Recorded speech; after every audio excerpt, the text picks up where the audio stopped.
Yeah! Woo! Happy Monday to those who celebrate. Big Rich, TD, and Fletch with you, and we are thrilled to be here with you.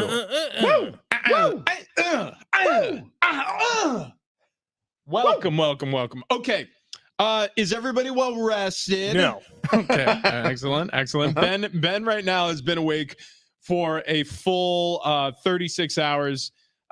He is now panicked. It's crazy. Every time I close my eyes, I just see the F word in big red letters. He's panicked because all of a sudden the San Francisco 49ers were handed their first loss by the Cleveland Browns of all teams. Yeah, that happened. And also Trent Williams is going to be on the injury report this week. Christian McCaffrey is going to be on the injury report this week. Deebo Samuel is going to be on the injury report this week. Brock Purdy played his worst career game as a starting quarterback, threw a pick, looked hapless out there, looked lost out there. It's over for him. He's spiraling. It's all downhill from here. The text message chain, we would post it if we could. It was just this profane tirade of Niner hell. I mean, he was in Niner hell yesterday. You guys had to deal with that for like 45 seconds while I was texting you. I've been dealing with it for 12 hours. More. So the Niners, they lose a game every 6 games. That's fine. Yeah. So they lose again in week 12, and then they lose again. First round of the playoffs. Oh. What? No, yesterday, and we can get to this game later if you guys want. Just hear my initial thoughts, and it really gets wrapped up nicely because there's a nice juxtaposition here. Did you guys watch the Washington-Oregon game? Juxtaposition. It was maybe the best college football game. You're talking about the college football game on Saturday, Washington, Oregon. The best college football game we've had all year. It comes down to the last second. Oregon guy misses a kick, right? Yep. And it was about the same distance as the Niners one. So then at the end of that game, I'm like, oh, good for the Huskies. That was a really cool game. Wow. I mean, that sucks for the kicker. I feel bad for him, but wow, good Huskies. Good on you. Then the Niners kicker misses a kick to end the game, and I'm just seeing red, man. I'm so pissed off. And that led me to the realization of now I'm a Detroit Lions fan. Okay, there's a lot to unpack there. Hold on. We had to take a visit to Washington to get back to Cleveland, to land in Detroit. That's where he took us. Was it just the one loss? Now you're like, I'm done with the 49ers? No, of course not. But I do really like the Detroit Lions. But it's just the fact that you can watch a kicker ruin a game for a team and still be like, oh, well, that's something that happens in football. And then when the kicker ruins it for your team, you're like, I hate this guy so much. Why did we ever get rid of Robbie Gould? His family. I feel like you put a lot of emphasis on the on an odd syllable. Detroit. Oh, interesting. You're going like Debo. Detroit instead of Detroit. Is it not Detroit? What the hell? You're like D''Troit. Yeah, it's a good point. I've never heard E.T. But I'd be like, out in Detroit. But it's a good point. I've never heard anybody pronounce Detroit. I've only heard people say Detroit. Just the way you were like, I'm a big Detroit Lions fan. You guys ever have oh my god, hostess? Oh my god, it's supposed to be Detroit. Yeah, that's what we were just saying. But I mean, you're a fan.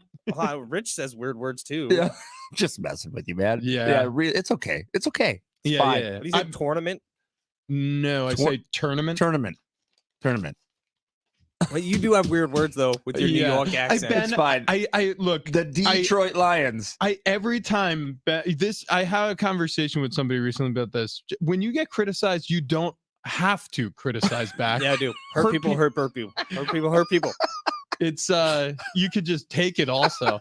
I mean, I guess what? Yeah, but you're stupid, Travis. So how about that? I guess I've been saying words weird my whole life. You guys both look really your skinny. Face, and now it's a scab. You guys both look really skinny, and I just want to say you look beautiful. Too, well, dude. yeah, you do too. Yeah, we can big see time. your chin, which is good. I lost a whopping 0.3 pounds this weekend, which is still dropping. Yeah, you're moving in the right direction. That's right. You are moving in the right direction. We all are. SD Fat Loss. Check them out at sdfatloss.com if you want to find out how, because we all really have benefited from that. We're on something called the reduction phase, and we still have about 20 days of that left. But you'll hear about that throughout the show. That's for sure. Yeah. The week 6, I guess my whole synopsis of week 6 in the NFL is we're seeing a lot of bad coaching. We're seeing, I mean, if anything was punctuated in the Sunday night game, it's the fact that there's been a lot of really poor coaching decisions. And maybe it's always been there and we're just more sensitive to it now because more people have more on these games. Mm-hmm. And I think there's a lot of people who are sick to their stomach over some of the poor coaching decisions, usage of timeouts, mismanagement of the clock before half, end of game situations, decision making on 4th downs, whether to punt or to kick field goals or to go for it, depending on where you are on the football field. All of these things lead you down this pathway of saying, wow, yeah, it's either really hard to coach at the NFL level or these guys have been getting away with this for too long because there's a lot of terrible decision makers who are head coaches in this league. And also it highlights another situation where the teams with the best quarterbacks typically have the coach who looks the best. And it's because I think a lot of the in-game decision-making comes down to the Peyton Mannings, the Tom Bradys, the guys who have seen the Phillip Rivers, the guys who have seen the most football, because oftentimes they've seen more actual football than the coaches who coach them. And now we've talked about it a lot. We do have a whole new, fresh generation of quarterbacks here with Justin Herbert, Patrick Mahomes, Joe Burrow. Like the old guard is pretty much out of the league completely at this point, maybe outside of Aaron Rodgers, who's not playing right now. Mm-hmm. So we have a bunch of young quarterbacks who maybe aren't as experienced, and you're seeing so many of these issues. Eli's gone, Big Ben's gone, Phil, Drew Brees is gone, Matt Ryan's in a broadcast booth. Yep. Yeah, it's we're seeing some bad situational football, boys. Not to mention, coaching age has gotten dramatically younger. Like you look at the head coaches around the football league, a lot of them are in their late 30s, early 40s. Like Mike McDaniels is hitting a vape pen. Yeah, that is true. That is true. What blows me away with the coaching, though, is just some of the just completely blown opportunities and just the situational game awareness that just doesn't seem to be there with some of the coaches, or it's been put on the back burner. I don't know. It's just there are so many things that seem so fundamental and easy that you would know, oh, we're calling a timeout here, or I'm aware of this clock. And man, like that Giants game last night. Let's get into it, because Big Rich, you beat it on an offensive line for as long as you were. I'm curious to see your take on this. As the Giants at the end of the half last night, when they had an opportunity to score, they were on the half-yard line. They were right there at the goal line, and they run a running play, and the time expires in the first half. They walk away with 0 points instead of at least 3. Now, I'm curious because you can go from the top down where, okay, head coach should have called a timeout as soon as he saw Tyrod Taylor go to his helmet and change the play, audible at the line. Then I'm thinking, Tyrod Taylor's 30-something years old. He should know better than to run a run play at that point. And then I'm thinking, offensive line, if you had maybe a more experienced center, does he turn around and say, hey, no, that's dumb? Well, okay, so you asked a lot of questions there. We'll start with the head coach. The head coach absolutely has the power to supersede any decision-making on the field. My guess is he was like, what is he checking to? Because that was on Tyrod, it looked like to me. So Tyrod Taylor sees something in the defense and he wants to get to a different play. He ends up running the play he ran.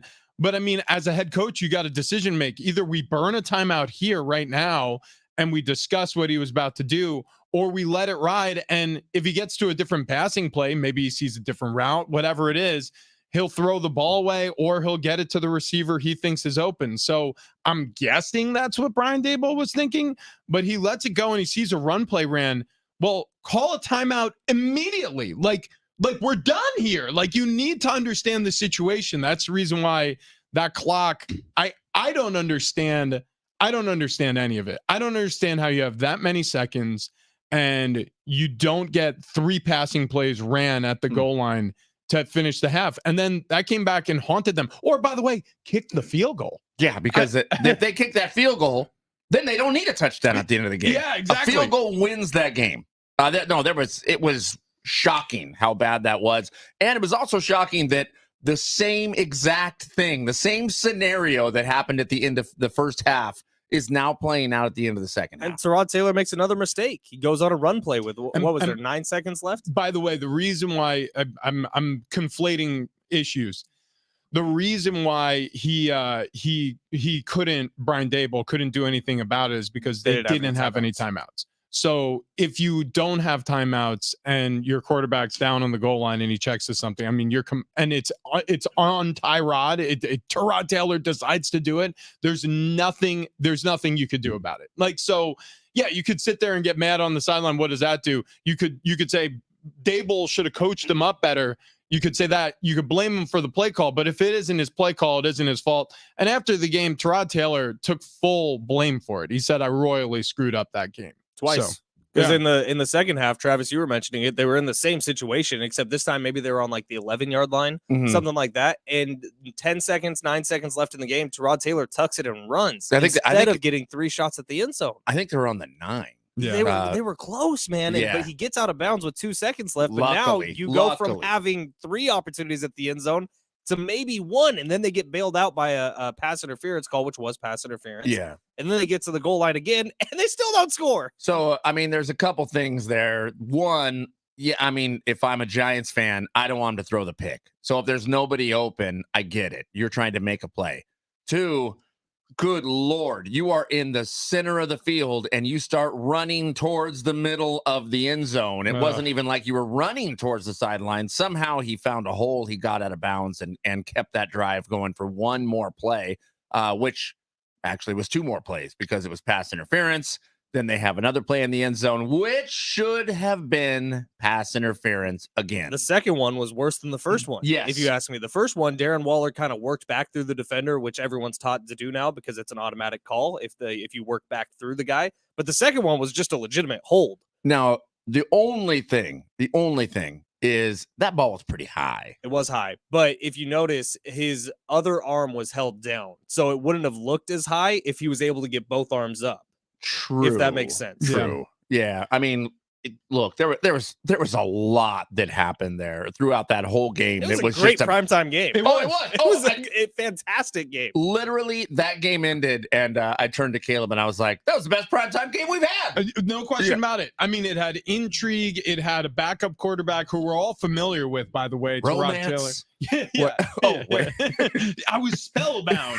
Well, there was a will they, won't they with Josh Allen. Will he come back on the field after leaving with a apparent head thing? Here's Tyrod Taylor doing the most difficult thing that any quarterback, any player could do, which is owning up to a mistake. And I think this is something that you hear oftentimes, and it's hard to really conceptualize what this is, because you realize how many people you've let down when you ultimately made the play that ruined your chance to win. Here's Tyrod at the podium.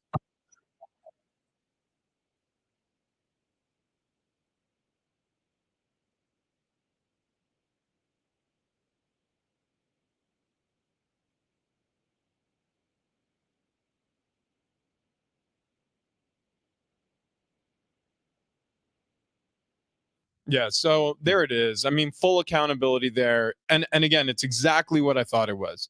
He alerted to a run because, again, this is something you practice. You have certain plays that are tagged with an alert. You get to the line of scrimmage, you count how many players are in the box, or you see if there's a light side to the weak side, whatever it may be. Like, you have rules in your head that are floating through your brain as you're approaching line of scrimmage. And with this play, it was probably tagged with an alert that he was trying to get to with Saquon Barkley, who, by the way, is one of the best rushers in the league. Granted, coming back from an ankle, but one of the best rushers in the league, and thought, okay, well, that's what we get to when we see this look against this play with this alert. But the alert is off in that situation. You have no timeouts. You're either throwing it to the player or you're throwing it out the back of the end zone. Because if you run a play and you don't get in, you don't get points. And that's exactly what happened. Fletch, did you write this little Sunday Night Football blurb in the rundown? Yes. Was that right after the Niners lost? No. Okay. All right. There's some anger. There's some anger in that. There's just anger dwelling inside right now. But the end of half decision also leads me to the end of game decision, which is calling a pass play when there's 0 time on the clock and you're on the literal half-yard line.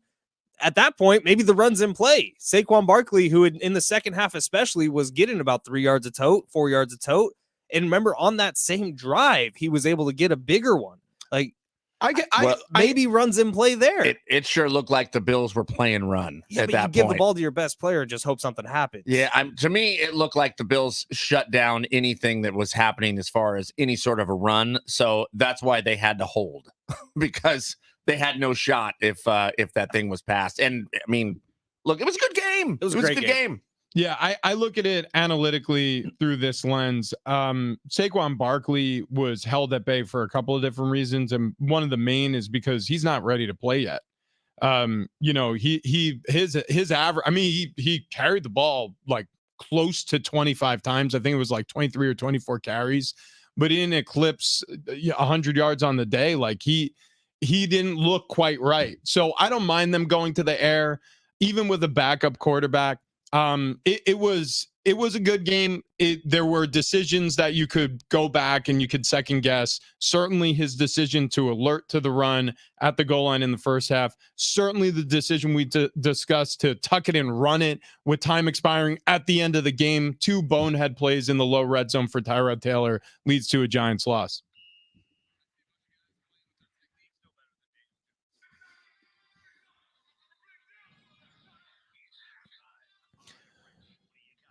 Well, let's bounce around the NFL. A busy Sunday, no question about it. Ravens topple the Titans 24-16. All of a sudden, they're 4-2 and looking pretty good. Commanders beat the Falcons on the road in Atlanta. Desmond Ridder had a day now.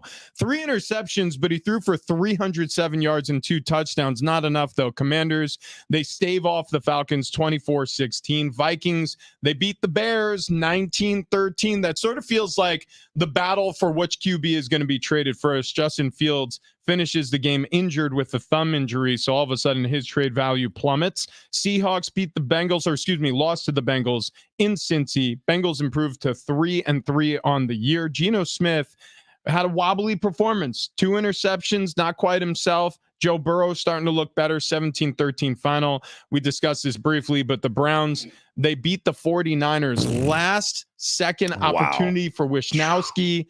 No, Jake Moody. Right. Huh? Jake Moody. Oh, it's Jake the rookie from Michigan. Oh, that's who was like perfect in college. He missed 2 field goals yesterday. They wasted a draft pick on that guy. Third round draft pick. Yeah, well, and then so he's been perfect. Well, in college, he was perfect so far this year too. Okay, and then one bad game, and you have written him off. You wanted him. You didn't want him just off the field, fan off reaction, the team. Dude. I think you wanted him dead. No, I want Robbie Gould back. Is what I want. The kicker who's been amazing for the last like 10 years. But Jake Moody, I hope you're going to do an okay. Yeah. That, I'm sure. Yeah, you made up for all of it. Dude, how seriously though, Rich, when you come off the field, and I know you were part of a couple games like this, when the kicker, like your offense fights to get in position to hit a game-winning field goal, and Brock Purdy, like say what you will about his day, he got them into position to kick the field goal. Yeah. And say what you will about his day. It wasn't good. Like the Browns, like the defense really got to Brock Purdy. And he had his worst game as a pro, but he got them in position to win the game. And then a kicker misses it. When you get back to the locker room, what is that feeling? When you do enough to win the game and the kicker misses it. It's terrible, but I always had a soft spot for kickers. I always felt bad for him because it's not like he wants to miss that kick. Of course not. So it stinks, but then you replay all the plays that you wish you had back throughout the game. As an offensive lineman, geez, if, I would have made this block, or if such and such would have made his block, like we would have busted that run. I know it was there. X, Y, or Z happened on this play. We can review very quickly in our minds because you're out there playing every single snap and you know exactly what happened on each play, each missed opportunity. Dude, you are reiterating exactly what Kyle Shanahan said at the podium, where he was asked about the kick. Kyle Shanahan. And he just said, oh my God. He said, look, the Browns outplayed us in every single phase of the game. We didn't necessarily deserve to win. It was nice to have an opportunity, but I don't put any of that on Jake. We should have been up by 2 touchdowns at that point. You are so passionate about this. I mean, you are so passionate. I'm sorry the Broncos have sucked all year and you don't get no, This is been since 2015. This is what we does. We comment to him on Detroit instead of Detroit, and he goes, "You say stupid things too all the time, Rich, and then you just say one thing about the Niners, and he just all I said is he was passionate. What about the Denver Broncos?" I knew this was gonna happen. I should have stayed home today. Denver. But continue your thought. Well, Kyle Shanahan's got the right perspective, and that's what all players think about. Is it's not what he did, it's not what they did. You start to think about your own position group, the plays that you wish you had back too. And you pointed it out, so we should talk about it. Brock Purdy had his worst day at the office. And it was terrible. It was so bad. So bad. No, he had his worst day at the office, and he still gave the Niners a chance to win. He got them within field goal range, a lot of big plays and big moments on that final drive. There's questions, though. All of a sudden, these questions emerge when you see a player who's had so much success for the early portion of his career run into some struggle.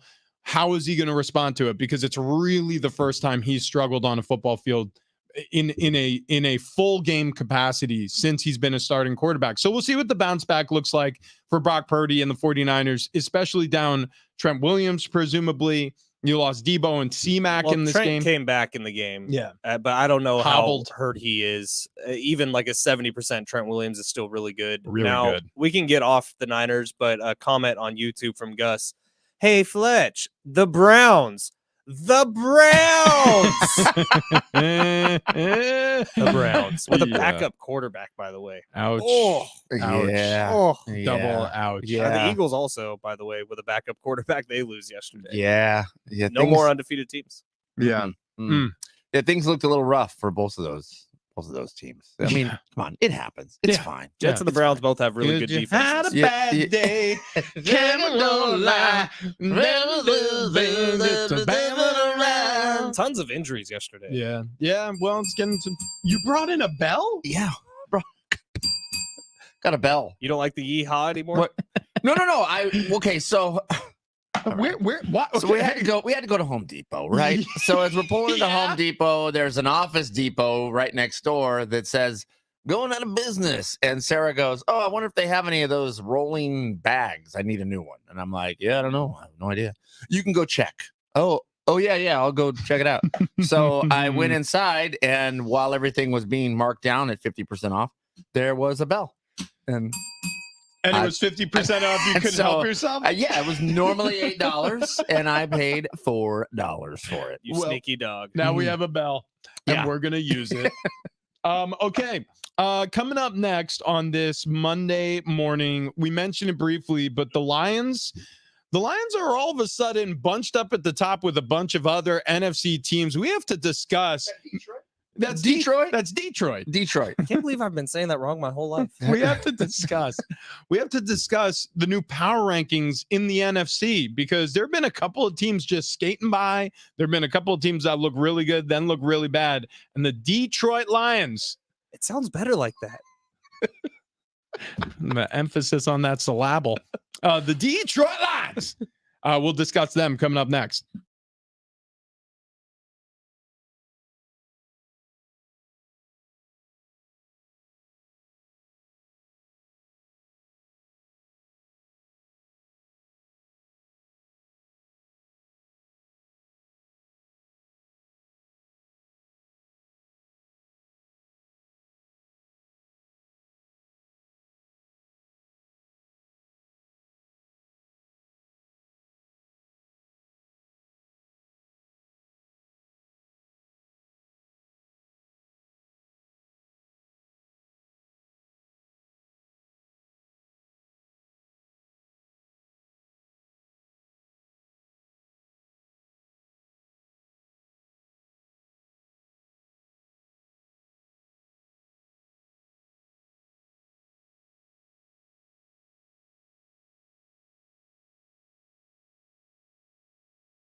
Fletch just gave me some big news that I think we're going to try to share.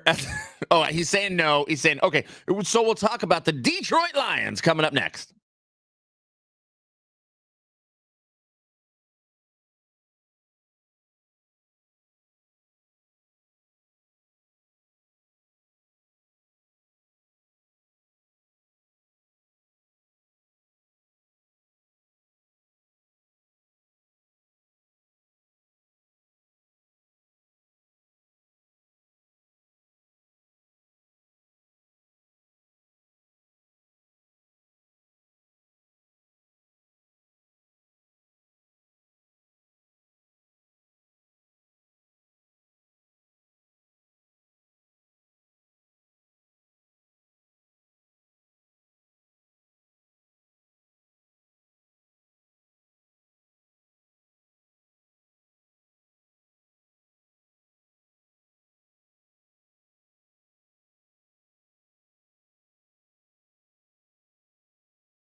This update is presented by AutoZone. We will begin here with the Aztecs. Huge win for them on Saturday against the Hawaii Rainbow Warriors. Final score 41-34. Aztecs defense forces 4 turnovers in the game, and local San Diego talent Lucky Sutton and Mekhi Shaw responsible for 3 touchdowns for the Aztecs. Next up for San Diego State, they got Nevada this Saturday at Snapdragon Stadium.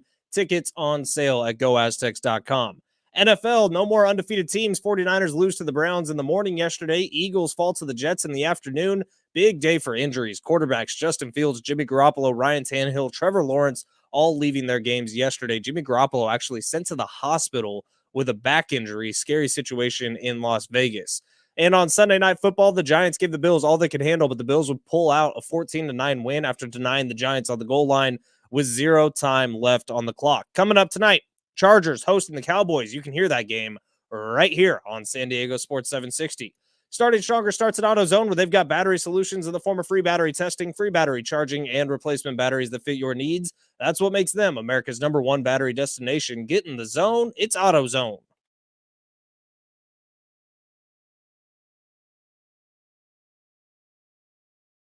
It's Big Rich, CD, and Fletch at San Diego Sports 760, and you want to keep it locked in here if you want to try to win a 4-pack of tickets to SeaWorld's Hallow Scream.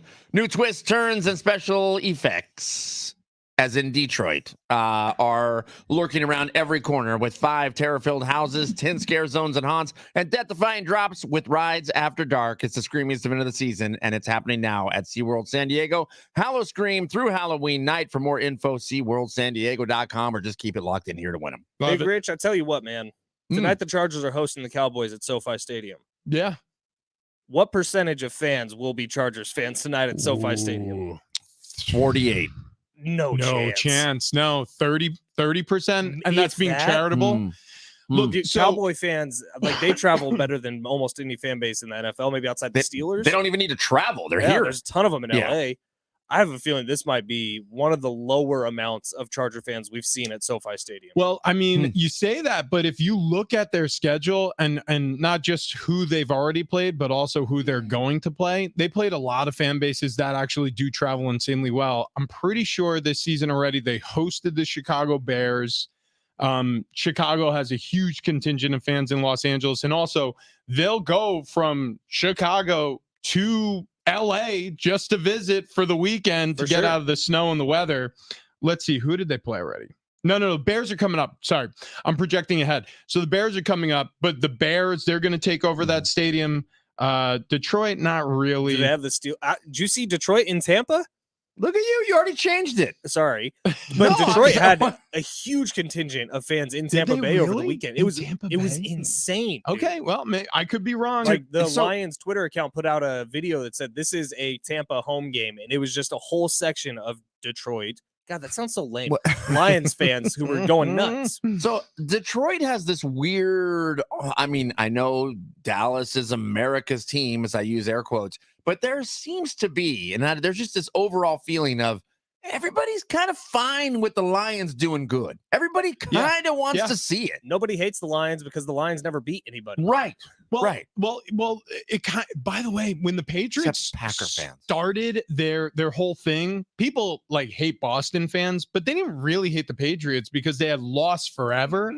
It wasn't until they sustained success for a long time where the Patriot hatred really grew. So and everybody's loving this season for the Patriots. Oh my gosh! Yeah, outside of Patriots fans, yeah. There's a lot of questions. Patriots fans. We'll get into this a little bit later on, but they're calling for Bill Belichick's head. But yeah, last game it was a Raiders takeover for the Chargers at SoFi. This game it's going to be a Cowboys takeover for the Chargers at SoFi.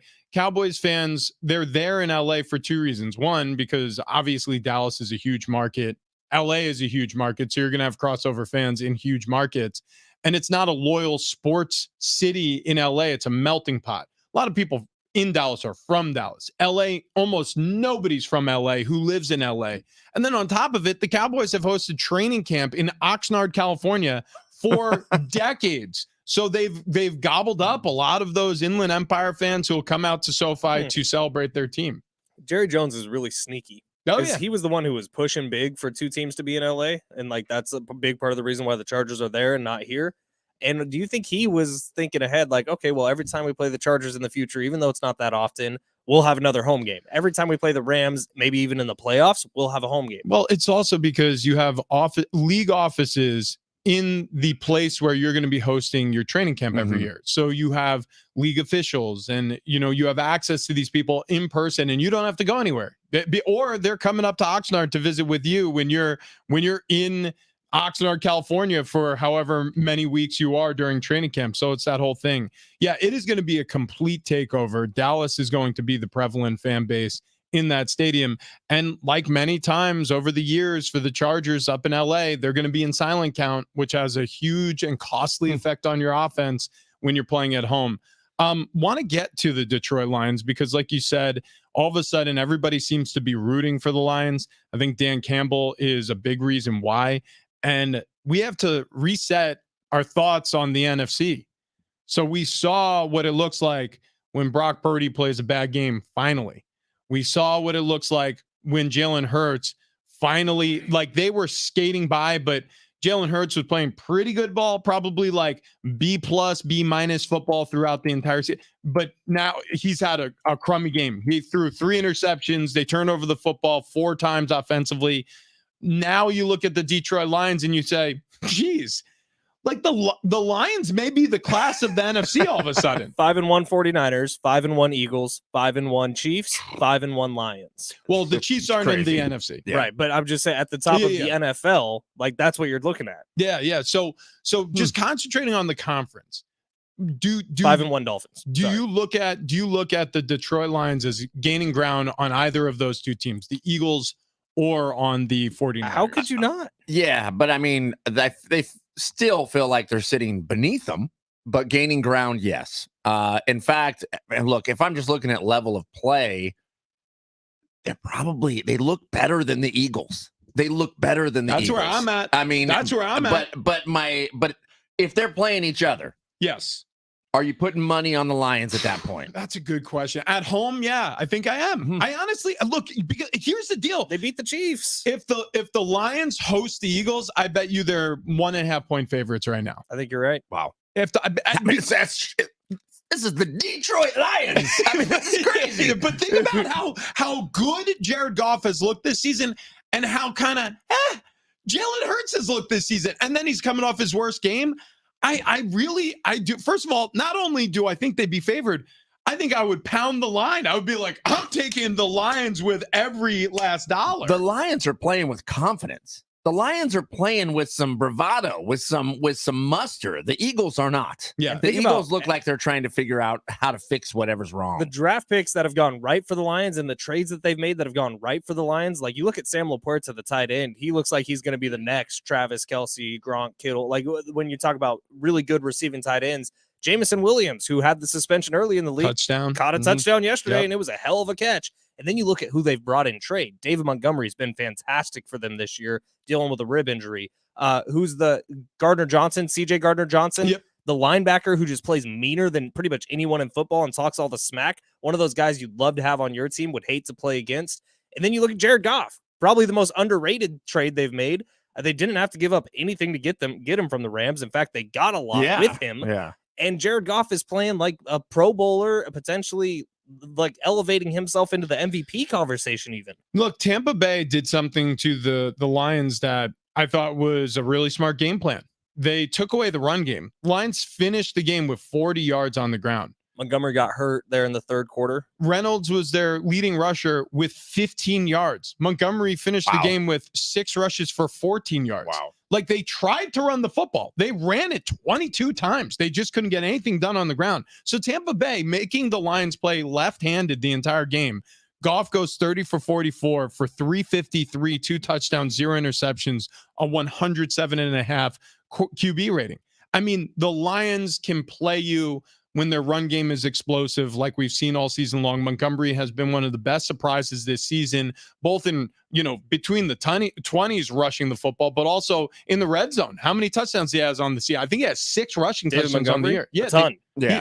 So like people are so pissed at him because Jahmyr Gibbs hasn't done anything fantasy wise because David Montgomery's been so good. 6 rushing touchdowns on the year, a 4.1 rushing average per carry. You look at Jared Goff in games where obviously he's less needed. He's not making mistakes to hurt the team. In games where he's more needed, like this game against a good Tampa Bay defense, he's making the plays requisite to win. And the Bucks have been putting up points this year. They put up 6 yesterday. Right. The Bucks have been good. The Lions defense is nothing to scoff at either. Aiden Hutchinson off the edge is a real problem. I'm saying this, all of a sudden the NFC looks different after yesterday. Thanksgiving's going to be awesome. San Francisco 49ers, they take their first L and it was an ugly L. The Philadelphia Eagles, who, again, they weren't looking nearly as good as the San Francisco 49ers. Niners were crushing people. Yeah. The Philadelphia Eagles were skating by. They finally got caught, and Jalen Hurts looked awful yesterday. And then you look at what the Lions have done.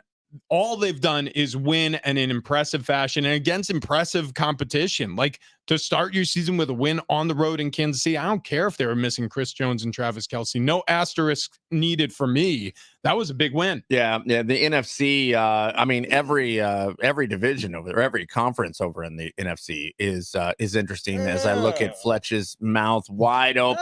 Oh. Whoa! A nice little listener of the show just dropped me a little DM. How do locals say Send the word pics. Detroit?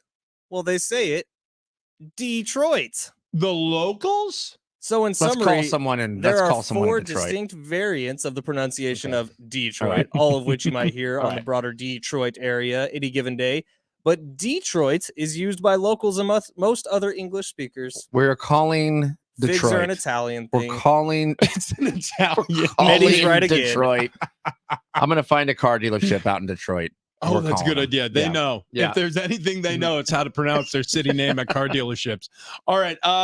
Listen, on the other side, we've got to get into this. The NFL Sunday was fraught with difficulties, but none more than the Jets. The Jets walked into that game against the Eagles, and I think everybody was expecting to see the Eagles stay undefeated. Robert Saleh, the head coach of the New York Jets, he's firing back at the haters, at the people who are posing questions about his team. Can't wait to play this sound for you. But before we scram here, want to talk to you about the Good Feet store. You've heard me talk about it before. After I finished my playing career in the NFL, a lot of back pain, a lot of knee pain, starting to get some bad hip pain. And since I started wearing these arch supports from the Good Feet store, all of that pain has virtually melted away. I wake up in the morning ready for the day. I used to wake up and had to stretch for like a half hour, had to like work out my hip, the knee. There were days where I was just limping around. Like, yeah, it's weird when you're in your mid 30s and you're just limping and somebody goes, "Hey, what's wrong with you?" And you go, "I think I slept funny." Like it's just not great. And the Good Feet store, it's really fixed and resolved all that. I don't have back pain anymore. The knee pain, it comes and goes, but it's mostly gone. There's zero hip pain. So if you struggle like I do with lower body joint pain, I want you to go to the Good Feet store. Book an appointment online at goodfeet.com. It takes 20 minutes. Try before you buy. You're not financially committed to anything unless you want to walk out of there with the arch supports, and I suggest you do. Okay, coming up next, the head coach of the Jets. He puts everyone on blast.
Are the Jets for real? Robert Saleh has a lot to say about it. We'll tell you what he said coming up next.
Oh my God. Oh my God. I missed you guys this weekend.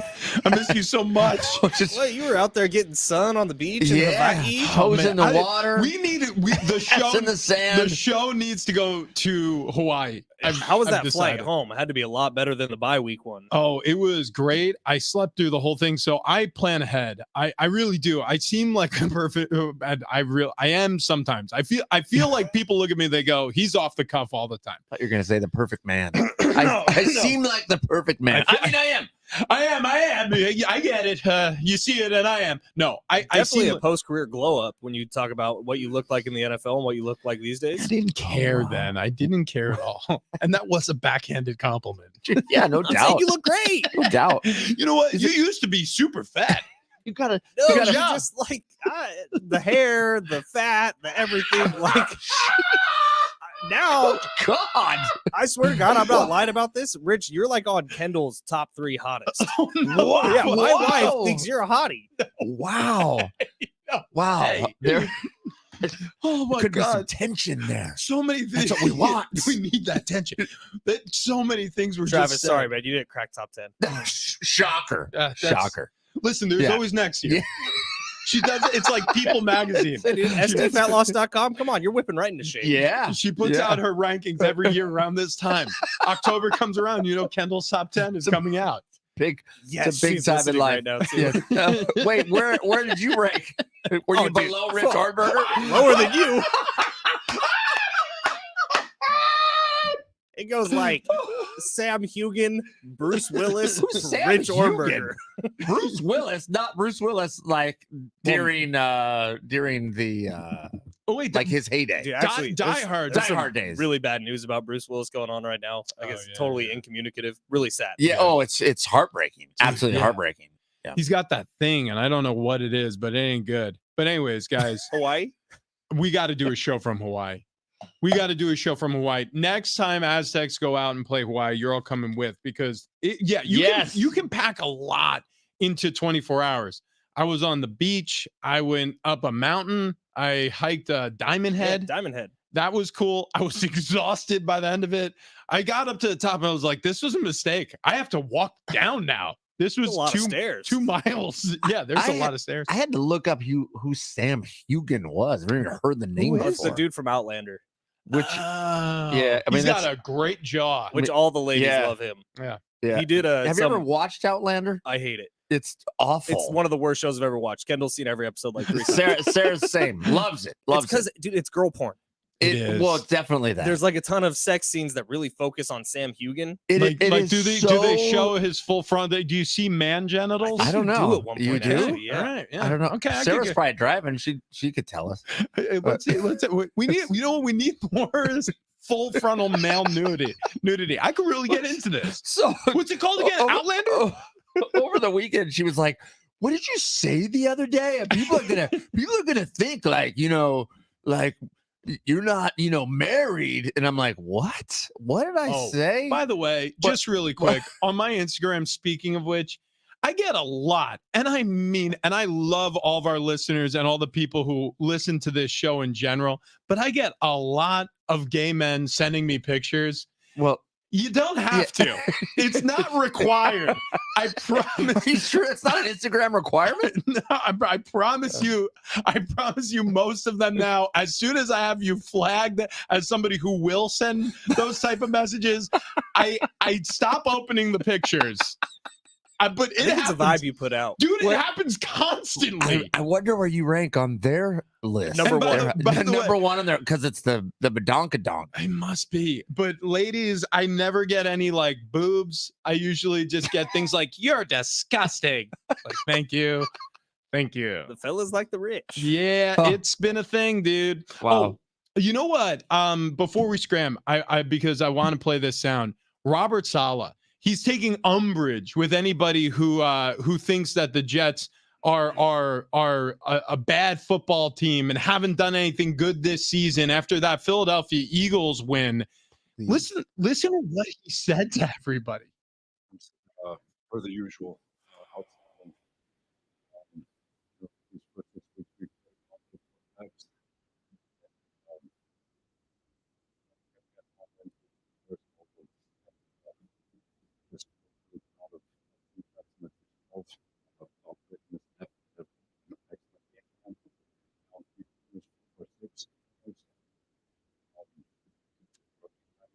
terms of keeping that kid in the pocket. He's a handful. Hurts their O-line, the receivers. Our guys battled all the way through. Proud. Listen, I mean, he said it's a gauntlet of quarterbacks. We embarrassed all of them. I mean, all of them. I was really hoping he'd sneak in. They wrote us off. We didn't write back. I mean, after a win, here's the other thing about him is he says that, and I think immediately my brain went to, well, Dak hung 30 on you. Yeah, right. Like, Dak. Yeah, Dak. I mean, I'm just saying. I mean, maybe he wasn't a part of the gauntlet. It may be his best game ever in the history of Dak. So we spent a large portion of this segment talking about full frontal male nudity. That's right. That's right. I don't know if the three of us, as usual. Yeah, I don't know if the three of us will ever be actually ready for that, but we're on our way. I tell you what, boys. I've never been naked once. No, I'm a never nude. Good for you. But SDFatLoss.com is getting us ready for our on-camera debut. Yes, they are.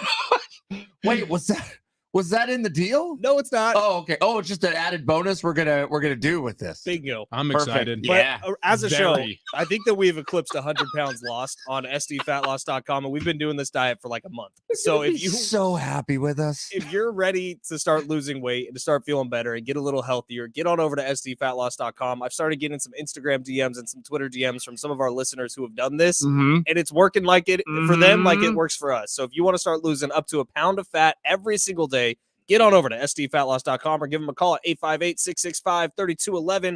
Guys, I have a buddy who's in the military who had been deployed and just came back. I got a cup of coffee with him on Saturday morning before coming in for the Aztecs. First thing he said to me, "Where'd all your face go?" Oh, wow. Wow. And dude, it's like legit when you haven't seen someone in a long time. People were tweeting yesterday about Rich on the NBC football show after the Sunday night football game that Rich looks tiny and skinny. It is wild, the results that have come with SDFatLoss.com. So get on over, 858-665-3211. No shots, no injections, no drugs, no hormones, no surgeries, just good old-fashioned weight loss. And Chloe and Wayne will walk you through it all. So SDFatLoss.com. That's awesome. Yeah, no, it's true too. I've noticed that you have less face than you've ever had. And that's a good thing. Yeah. Because look at that face. Look at that face. You're a handsome boy. I'm a handsome boy. You're a handsome boy. I've always said that. All right. And a legendary coach is in serious jeopardy, and we take you to Sunday school. That's coming up next.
This update is presented by Staples Stores. It's hour 2 on Big Rich, TD, and Fletch, and we'll start off here with the Aztecs. Huge win for them on Saturday against the Hawaii Rainbow Warriors. Final score 41-34. Aztecs defense forcing 4 turnovers in the game, including 2 fumbles in the last 4 drives for Hawaii. Local San Diego talent Lucky Sutton and McIntyre Shaw were responsible for 3 touchdowns for the Aztecs. Next up for San Diego State, they got Nevada this Saturday at Snapdragon Stadium. Tickets on sale now at goaztecs.com. In the NFL, no more undefeated teams. Niners lose, Eagles lose, and big day for injuries. Quarterbacks Justin Fields, Jimmy Garoppolo, Ryan Tannehill, Trevor Lawrence, all leaving their games with injuries. And then on Sunday Night Football, Giants gave the Bills all they could handle, but Bills would pull out a 14-9 win after denying the Giants on the goal line at the end of the first half and at the end of the game. Coming up tonight, Chargers hosting the Cowboys. You'll hear that game right here on San Diego Sports 760. At Staples, you can count on every print project being perfect. Right now, get $100 off your print purchase of $250 or more. Offer ends 11/4. See staples.com/print for details. Make sure your small business print and marketing materials stand out. Without perfect prints, guaranteed at Staples. Start off easy. Start with the obvious. This is Big Rich, TD, and Fletch. Those goofy bastards are just about the best thing I've got going in this crazy world. Makes you proud to be an American. On San Diego Sports 760. Big Rich, TD, and Fletch. Well, it wasn't a boring weekend. The Aztecs making it interesting. Interception on the far side and down the sideline. Long gone. Deshaun McEwen house call. The Pac-12 isn't going out quietly. Launching for the end zone. Forget me, patient. Artuze. And Washington takes the lead. And the NFL never disappoints. Zach Wilson puts his left knee on the ground again. The final score here in the Meadowlands, the Jets 20 and the Eagles 14. Mostert caught by Slice. Touchdown, Miami. As Rattler goes to the end zone, he's got his target for the touchdown, Jacoby Myers. The week begins. Now, here are the guys. Yeah. Happy Monday to those who celebrate. Big Rich, TD, and Fletch with you. And we have a loaded show today. In just about 25 minutes, we're going to catch up with the winning head coach of the San Diego State Aztecs football team. Hopefully he's recovered from the long travel from Hawaii back to the mainland after a 75-point shootout occurred in Oahu. The over-under was 50.5. I mean, unbelievable game. Absolutely unbelievable game. The Aztecs prevail. We'll see how he felt the game went from the purview of a coach on the sideline. Brady Hoke going to jump on the show. 4 turnovers by the Aztecs defense. Really incredible. Local job. guys, McIntyre Shaw, who was Scripps Ranch. Excuse me. 126 yards, 6 catches on 6 You can targets. be a fan. Got the touchdown. And then Lucky Sutton, who hasn't really touched the ball much this year, 2 touchdowns in the game. He was Scripps or Cathedral Catholic. Yeah. Aztecs put up points early, man. Yeah, they definitely did. Yeah. It was awesome. It was really awesome to see. We have a Monday night preview coming up here in just a minute. And also we have a head coach, unfortunately, that's on the decline, who we need to discuss. And Sunday school, something we do every morning, or I should say Monday morning now, after a busy football weekend. We give you the top 3 plays and we take a closer look at all of those. So where do you guys want to start? Monday Night Football, a little bit of money that's going to be doled out of one player's pocket, or a head coach in trouble? Let's do Monday Night Football. Okay. Cowboys going to be in Los Angeles taking on the LA Chargers. Okay. The Chargers coming off of a bye. They get Eckler back. He's healthy now. Looking forward to seeing him out there playing. What would you guess? Because actually, I'll ask this. Have you guys looked at the point spread yet? Have either of you? No. What would you guess it would be? Because I haven't either. I haven't looked. I'm going to say Chargers 2.5. Chargers 2.5. What do you think it's going to be? I still haven't looked. I think it's Dallas by 1.5. Okay. I'm gonna side with Ben. I'm gonna say though it's Chargers by 1.5. I bet you it's a pretty close spread, and they get the slight edge. Oh no, you're right. Dallas is favored by 1.5. Travis Dale. Look at you. You should be a handicapper. You should go to Vegas now. Yeah, 1,000,000% definitely bring me along. Yeah, I'm the guy you want. Now, do you take the points? If you take the points, you think the Chargers are going to be the winners? Yeah, I got Chargers money line in this one, honestly. Yeah, I don't know. I mean, these are two teams that can both screw it up for their own team. For whatever reason, I feel like the Dallas defense will step up this week. They've been kind of hot and cold, but more hot than cold. Yeah, exactly. The pendulum swings, and I think it swings back towards a solid defense this week, and they cause problems for the Chargers. I mean, again, it may come down to the Chargers just charging and blowing it, but this feels like a Dallas win to me. Which coach do you trust more? Mike McCarthy, God, or Brandon Staley? I would have to say Mike McCarthy, right? I guess I would feel that way. It just, maybe it's because I've watched more of Brandon Staley and just these absurd calls that are made, it's just bizarre. It's two bad options, man. I think both coaches are on the hot seat. I think Brandon Staley's seat's a little hotter than Mike McCarthy's, but when you look at these two teams, talk about two of the more talented rosters in the NFL just on paper, and two coaches who have screwed it up a couple times already this season. Brandon Staley has screwed up more, but Mike McCarthy, I don't think he's a very good game manager in terms of the clock. I think he makes bad decisions play calling. I think they were better off with Kellen Moore calling plays. I trust Mike McCarthy maybe a little bit more because he's seen more football. Brandon Staley, I think as a rookie head coach, he showed how green he was. But in the year since, he hasn't improved at all, in my opinion. I think he's still making the same mistakes. And he's masquerading saying that it's just aggressive. And he's got believers in that aggressiveness. Like, don't get me wrong, there are certain players who appreciate it, and there are certain players who obviously don't. Keenan Allen has been a vocal detractor of his head coach on social media several times over the course of their time working together. But then you look at the other side, Mike McCarthy has his fair share of issues with the clock and game management and fourth down decision-making. So it's almost like an even split. Really, honestly, I think this game should be a pick'em. I don't think either side should be favored at all. When it boils down to it, I think whatever site they played at, if this game was being played in Dallas or LA, I would label it a pick'em. Here's the thing. For all the hype Dallas's defense has received, they only perform well against bad quarterbacks. Against the likes of Daniel Jones, Zach Wilson, Joshua Dobbs, and Mac Jones. Watch your mouth on Zach Wilson, buddy. You watch your mouth. Sorry, this guy, Robert Saleh will get you. Yeah, he will come after you. So will his mom. Oh my God. Get attacked by a cougar. But yeah, against bad quarterbacks, the Cowboys have looked really good defensively against Brock Purdy on primetime Sunday Night Football, and the San Francisco 49ers, they look pretty bad. Yeah, that's true. You know what I thought was interesting, though, is as the Browns beat the 49ers, as we stray away from this just slightly, the Browns just went after Brock Purdy, and I mean relentlessly. And it's almost like, wait, is that the formula? Because I know teams have tried it. I know he's beaten them. The Browns have a special defensive line, man. Like, I just don't think every team has the tools to be able to do that. The Cowboys should. Their defensive line is good, but Micah Parsons is so great that he covers up a lot of mistakes, where I feel like the Browns front five altogether is just solid. Like, they've been doing this to every team they've played. I went back and looked a little bit. Through the first 4 weeks of the season, nobody had a red zone snap against the Browns. Yeah. Like, that's an insane stat to have. Yeah. So, this Browns defense is for real, and I'm not trying to make excuses for the Niners, but that's just, when you're comparing the two, it's like, well, I just don't think every team can do that, what the Browns were able to do. But to your point, Rich, Zach Wilson, Daniel Jones, they're not Justin Herbert.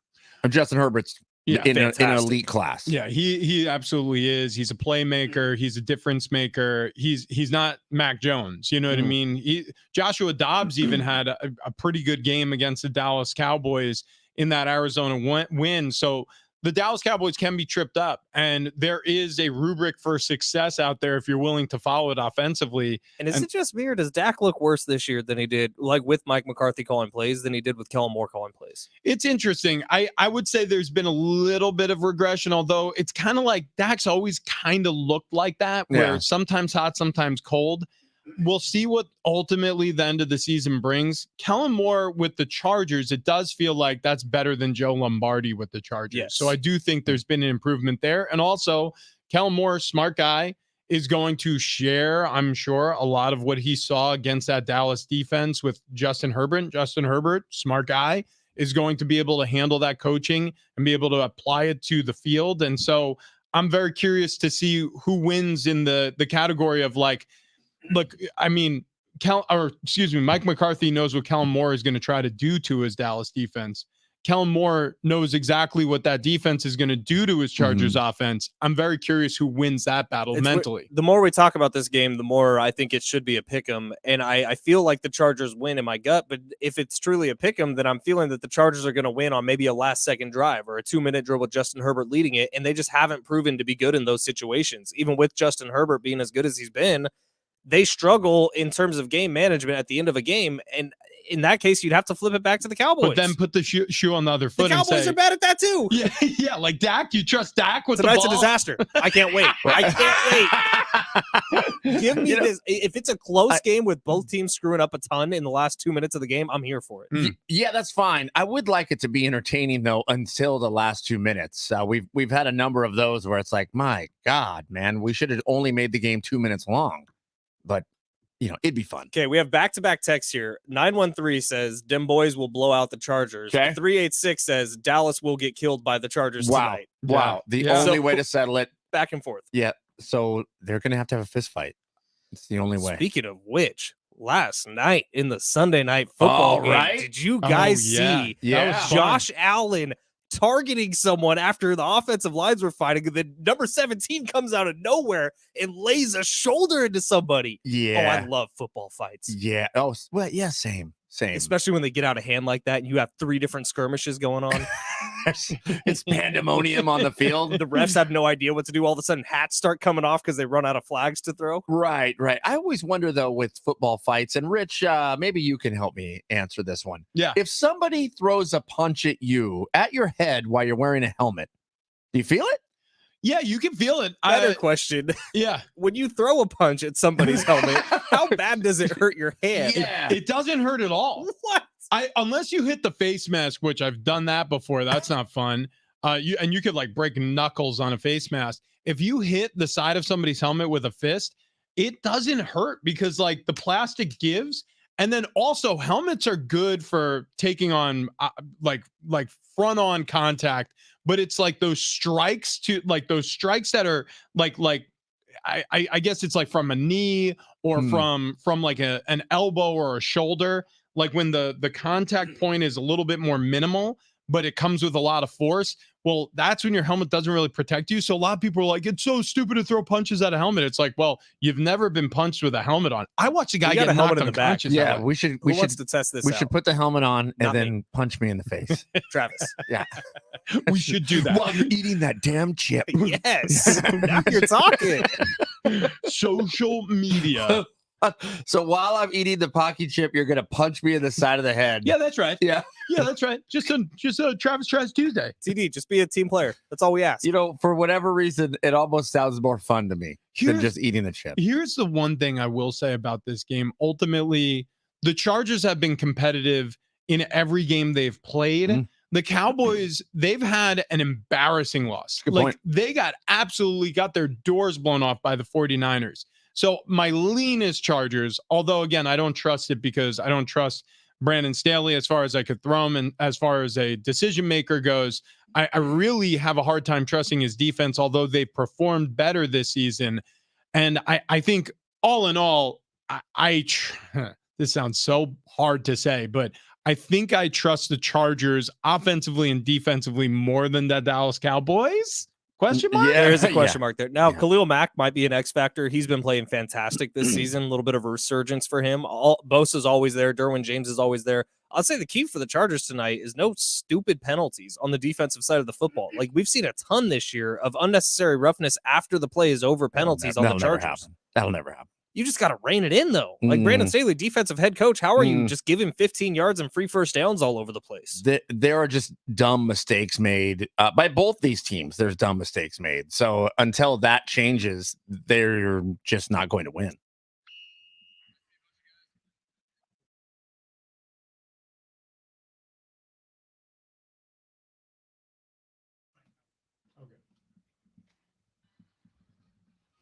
Yeah.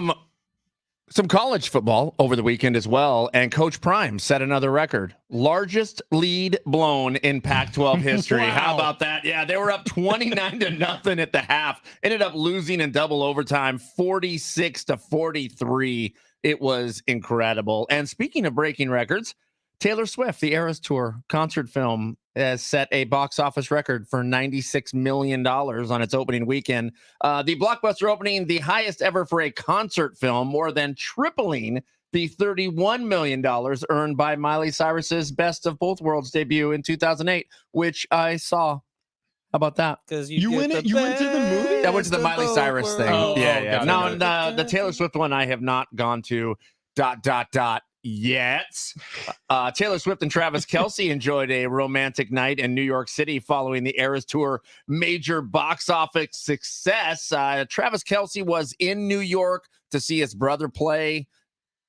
I think that's right. Yes. And then they made an SNL appearance, both Travis and Taylor Swift. If you watched SNL, one, you would have noticed it wasn't funny. And two, Travis Kelce made one 5-second appearance in a skit, and Taylor Swift introduced her friend Ice Spice. Ice Spice. There was one really funny scene Sure. on SNL, and it had nothing to do with Taylor and Travis. It was the Coach Prime bit. Did you see that? No, I probably fast forwarded. What's his name? that. Keenan Thompson? Is that Keenan Allen. Keenan Keenan Thompson. Allen. Keenan Keenan Thompson on Thompson. SNL? Yeah. He played Coach Prime and knocked it out of the park. He did, yeah. I missed this skit. Dude, I love Keenan Thompson. Oh, Yeah, it was same, so same. perfect. And if we find the audio, we can play it today at some point. But it was Coach Prime at a press conference. By the way, Three's Company star Suzanne Summers passes away at the I age of saw 76 following her battle with breast cancer. Very Was she the blonde or the brunette in that show? the blonde. The blonde. Yeah. Yes. Blonde. Thigh master. Mm-hmm. Thigh master. Everybody knows. Everybody knows.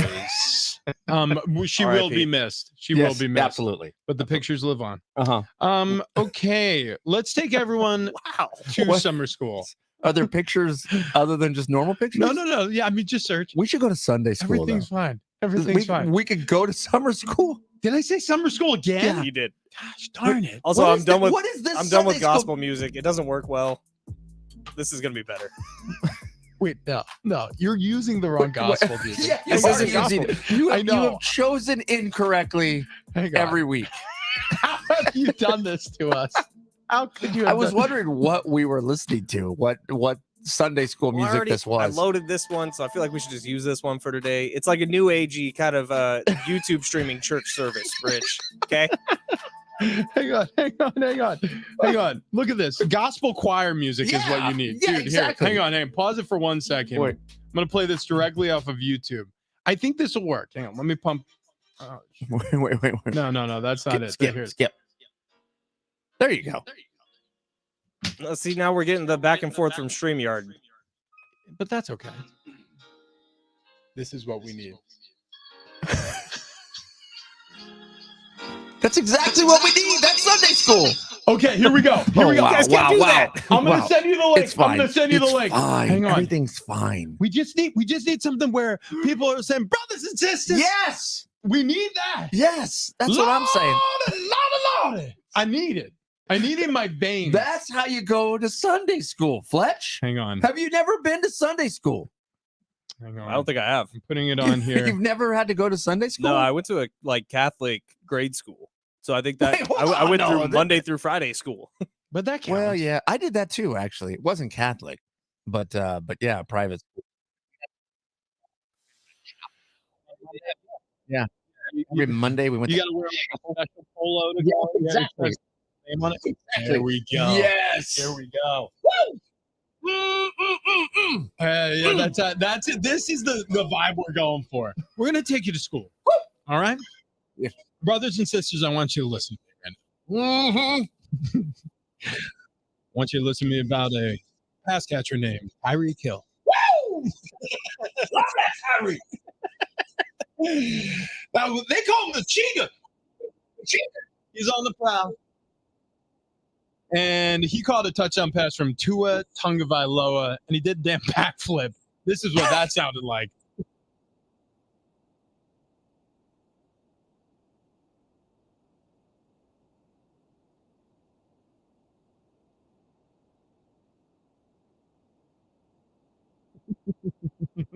Even Kevin Harlan's getting into the music. Woo! Amen, Richard. I got to tell you, Tyreek Hill is unguardable. This play is the easiest to break down. If you didn't see the play, go back and look on your Twitter feed or your X feed. It is just straight up go route stuff. The Carolina Panthers gambled. They went with a 4-man rush and they played man against number 10. Mm-hmm. And every single time a team tries to do this to Tyreek Hill, guess what Tua is looking for? Oh, man coverage. Guess who I'm going to throw the football to? It is Tyreek Hill. This was an outright, flat out foot race to the end zone, and he just won with speed. And he's going to win every time. He's going to win every single time. Yeah. So there was nothing special about this play other than the fact that the Carolina Panthers gambled and lost. Let's move on. Where do you guys want to take it next? Let's head over to the game winner for the Buffalo Bills, who stuffed the Giants once again at the goal line.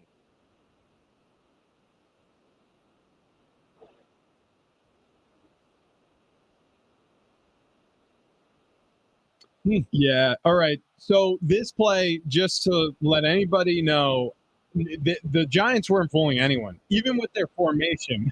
They had multiple tight ends in the game to the right side. They were overloading the right side.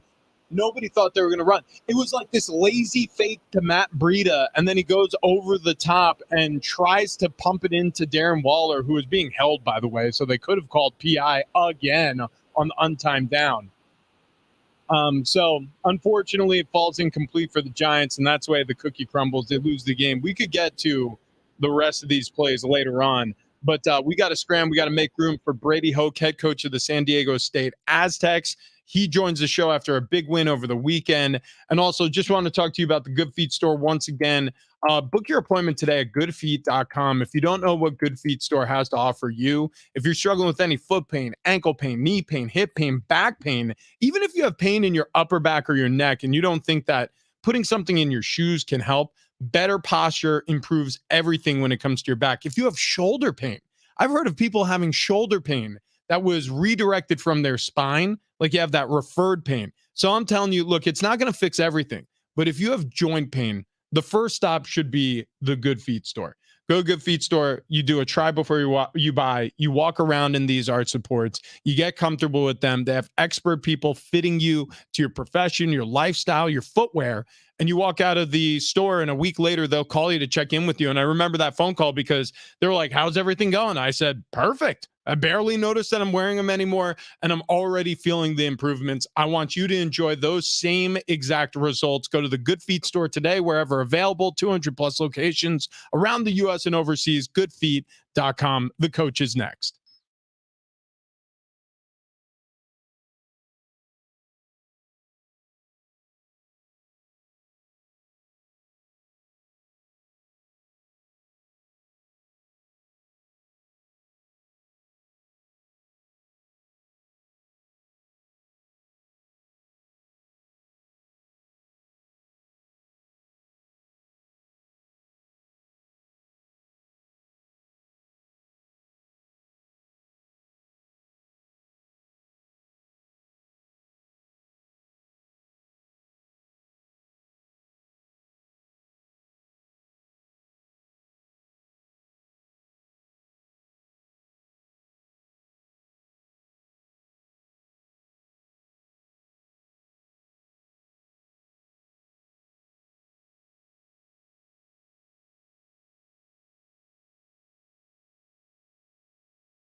The Aztecs get a big win out in Hawaii. We talk with Coach Brady Hoke coming up next.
This update is presented by AutoZone. Head coach of the Aztecs, Brady Hoke, coming up next, but we'll start off right there with the Aztecs. Huge win for them on Saturday against the Hawaii Rainbow Warriors. Final score 41-34. Aztecs defense forcing 4 turnovers in the game. Local San Diego talent Lucky Sutton, who went to Cathedral Catholic High School, and Mekhi Shaw, who was at Scripps Ranch, responsible for 3 touchdowns for San Diego State. Next up for the Aztecs, they got Nevada this Saturday at Snapdragon Stadium. Tickets on sale at goaztecs.com.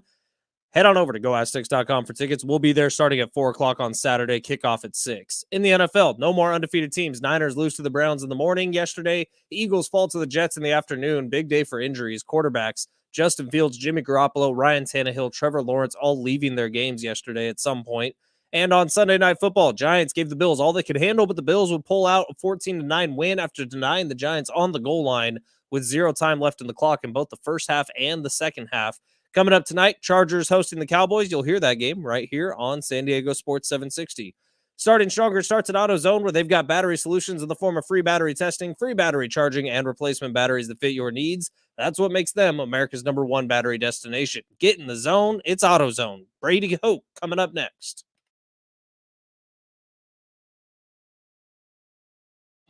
Big Rich, TD, and Fletch at San Diego Sports 760. And still coming up on the show, a family 4-pack of tickets to SeaWorld's Hallow Scream.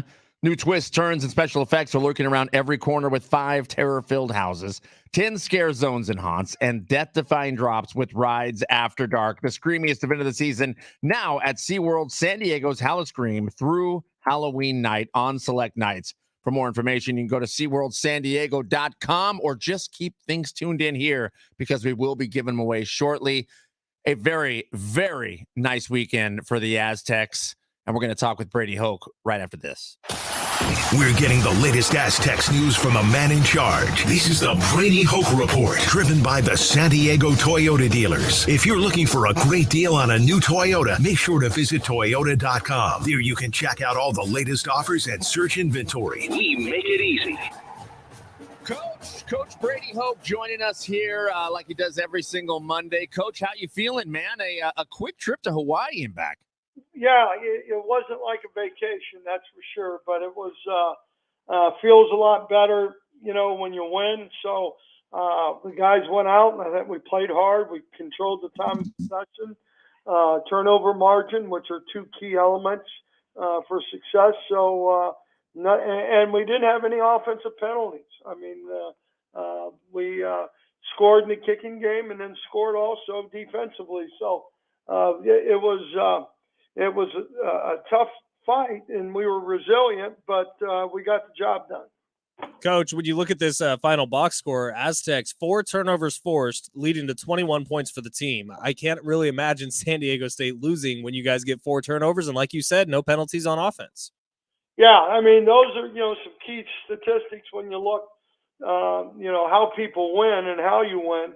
And, I think the energy from the block punt that Eric Butler did, early, and then Deshaun McEwen's pick 6, gave a lot of life, and I think everybody was excited about that. And then I think offensively, we got better as the game went on, and we took advantage of some field position.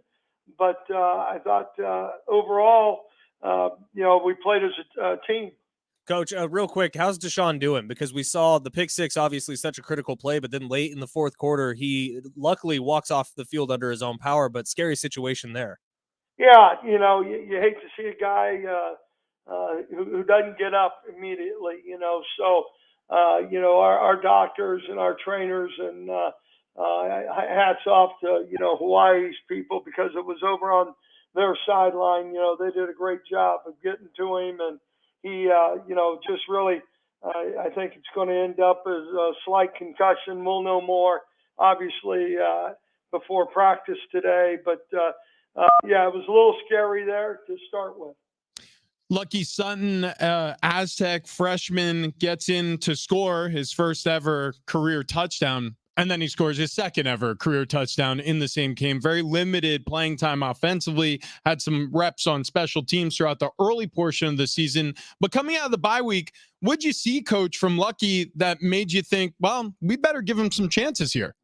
Yeah, Lucky comes to work every day, and he since day one when he got on campus, he's always had a great work ethic. He's a guy that is very tough-nosed, hard-nosed, big back. I would kid myself, I'd love to have him as a linebacker, being a defensive coach, but he really is a heck of a football player. He learns well, and he's just, Rich, he's done a great job down giving scout looks, on our look teams to our defense, and it was time for him. And really, Sheldon also, we got him a little bit more involved in special teams and in kickoff returns, and I think both those guys are going to really turn out being very good football players for us. Coach, Nevada coming into town this Saturday. What are you guys doing to prepare for them? Yeah, it's kind of, you look at the record and all that kind of stuff, and you could get really, really bad information for just looking at the record. I think as you look at them on tape and you look at how they play together, the quarterback is a transfer portal guy, started at Colorado, is a guy who can throw the ball. They're a physical football team on both sides of the ball. We've got to have a great week of preparation, and we got to fix some things. Namely, I'd like to run the ball a little bit more successfully, and so we've got ourselves to take care of. We talk about 6 games left, taking one game at a time, and I know that we're going to do that. Coach, awesome win. And I mean that. It was an absolute blast to broadcast. I'm sure it was some nervous times in the second half there, but a really fun one and a big win coming out of the bye week and a vote of confidence. Heading home to host the Wolfpack. Good luck. Thanks, guys. Appreciate it. There he goes, Coach Hoke. Brady Hoke joins the show every single Monday following an Aztecs win or loss, and we appreciate that very much, and it's driven by San Diego County Toyota dealers. If you're looking for a great deal on a new Toyota, make sure to visit Toyota.com. There you can check out all the latest offers and search inventory. We make it easy. So, yeah, Jalen Mayden, man. What a game for Jalen Mayden, because Braden Shager, at halftime, just before halftime, and then in the second half, basically Timmy Chang said, we are going to heave the football downfield and whatever happens, happens. How fast was that Hawaii receiver, by the way? McBride? Yeah, Stephen McBride. 4.2, 4.3? He can flat out. He looked like Tyreek Hill on the short field. guy. He really, little guy, but he could fly. 4.2. He's no, he's a tall guy. He's a tall guy who's built like a sprinter. He's sinewy. I remember I was looking at him pregame, and like legitimately you see every single like attachment of his muscle to his joints, like all the ligaments. Yeah, like I mean he just but so there's no fat. 0% body fat. Yeah, he can absolutely fly, and he But did. the A couple Aztecs had times. that guy too, man. Mekhi Shaw, hell of a game, 126 yards. Like, it's good to have him back, and you could tell Jalen in the second half was like, okay, plays breaking down. Where's Mekhi? There he is. Yeah. Look, Aztecs needed that. I mean, they did. They needed an explosive day on offense. They needed a solid day on defense, not just for the win, but I think for their mental capacity after that Air Force game. So this is good. Good for them. Tell you what, Big Rich, you say the word, was it sinewy? Sinewy. Yeah. I felt that way this morning when I looked at Travis Dale. Tell you what, you did, especially in his My neck. God. Especially the neck. Speaking of 0% body fat, look, how many diets have you guys tried and you just give up because you get on the scale and it never moves? All of them. All of them, right? All of them. Yeah. I mean, look, you do your best to follow some fad diet. You feel like you're starving yourself. Then you get on the scale expecting to see a lower number than where you started and nothing. So you say, forget it. I'll give up. And that's why I am loving SDFatLoss.com. That's why we're all loving SDFatLoss.com. I felt stuck. I was overweight. I needed help. The staff and coaches over at SDFatLoss.com. Ben's got his shirt off. The shirt's off. The shirts come up. Look at how thin he is. Really is. And still super tan. So tan. Yeah. But look, the coaches over at SDFatLoss.com, they showed me the correct way to lose weight. They walked me through each of this little journey that we've been on every single day, making sure I stayed on track. And then when I got on the scale, the thing moved. Every time we get on the scale, it moves. I'm down now 27 pounds in just over a month, still dropping those LBs, by the way. No exercise required, no counting points, no counting calories, no injections, all the things that, all the other places say, this is what you got to do. This is the secret, not at SDFatLoss.com. Go there now. Schedule your free consultation today. The only thing you got to lose is those unwanted pounds. So get yourself feeling better, sleeping better, the days just get better, I promise you. So start your weight loss journey today, SDFatLoss.com. It's SDFatLoss.com. Okay, on the other side, a huge money revelation. And also, we have to break down the final play of Sunday school, much to the chagrin of Ben Fletcher. That's next.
So we got to finish up Sunday school really quick. And the reason why we were giddy with anticipation, but we ran out of time, wanted to make room for Coach Hoke. Brady Hoke joins the show every single Monday, brought to you by Toyota. But Brock Purdy threw his first interception, man.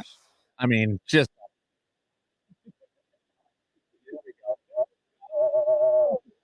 First interception of the season. It was a bad one. He had a bad game. All right, move on. and then it's a gateway. It's a gateway interception. Before we move on, sorry. two Let me next week. stay right here for a second. 3 after that. I'm less worried about the loss than I am about the injuries. And I mean that. Like, one loss, you can recover from that. The injuries, like if CMC has to miss extended time, if Debo has to miss extended time, if Trent Williams misses any time, they're effed. Yeah, without CMC, I would say that their season looks oblique. Oh, shut up. What? You say it looks oblique. Yeah. You need timeout. What? I love it so much. You know what I love about it is Fletch actually gets so upset over this. I know. Well, he's it's a just true a fan. game. He's a true fan of Yeah, the you San know what? Francisco Honestly, 49ers. By the way, I hate that I get this upset. So I will say that probably from 2015 to 18 for my Denver Broncos, I got very upset, and now, dude, my we just suck. mental health yesterday was not good. Oh no, I know. We know the Like, group text. It ruined we my know. day. I was a worse dog parent. I was a worse husband. I was worse at everything. All right. I want you to play the sound. We're going to cleanse your soul. We're going to take you to the river. We're going to baptize you, maybe in fire. But here you go. Brock Purdy's first interception of the regular season.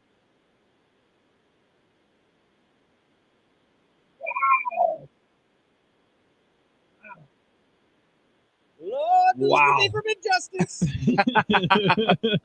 Injustice. He overthrew it so bad.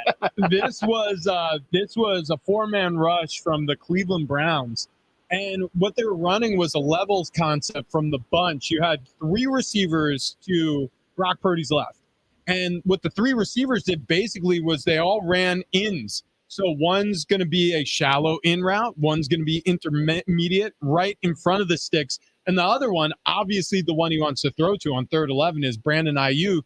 He's going to get the required depth for the first down. If Ayuk was 3 feet taller, he would have made the catch. And I'll tell you right now, Cleveland was ready. Like, they played man coverage against this. They organized it perfectly. They were not fooled by it. So this is a tendency from the 49ers, and the Cleveland Browns were all over it. Also, I feel like Brock rushed the throw a little bit because he felt footsteps behind him. Zadarius Smith and Myles Garrett were in his oven all game long. And so he fired this behind Ayuk, too high. Emerson comes down with it, and it's an interception the first of the year. They were still tied then. It was a 10-all ball game at that point, but we know the end result. Anyways, I'm sorry. I'm sorry we had to bring it up. Yeah. Well, do you feel better about it though now? No. No.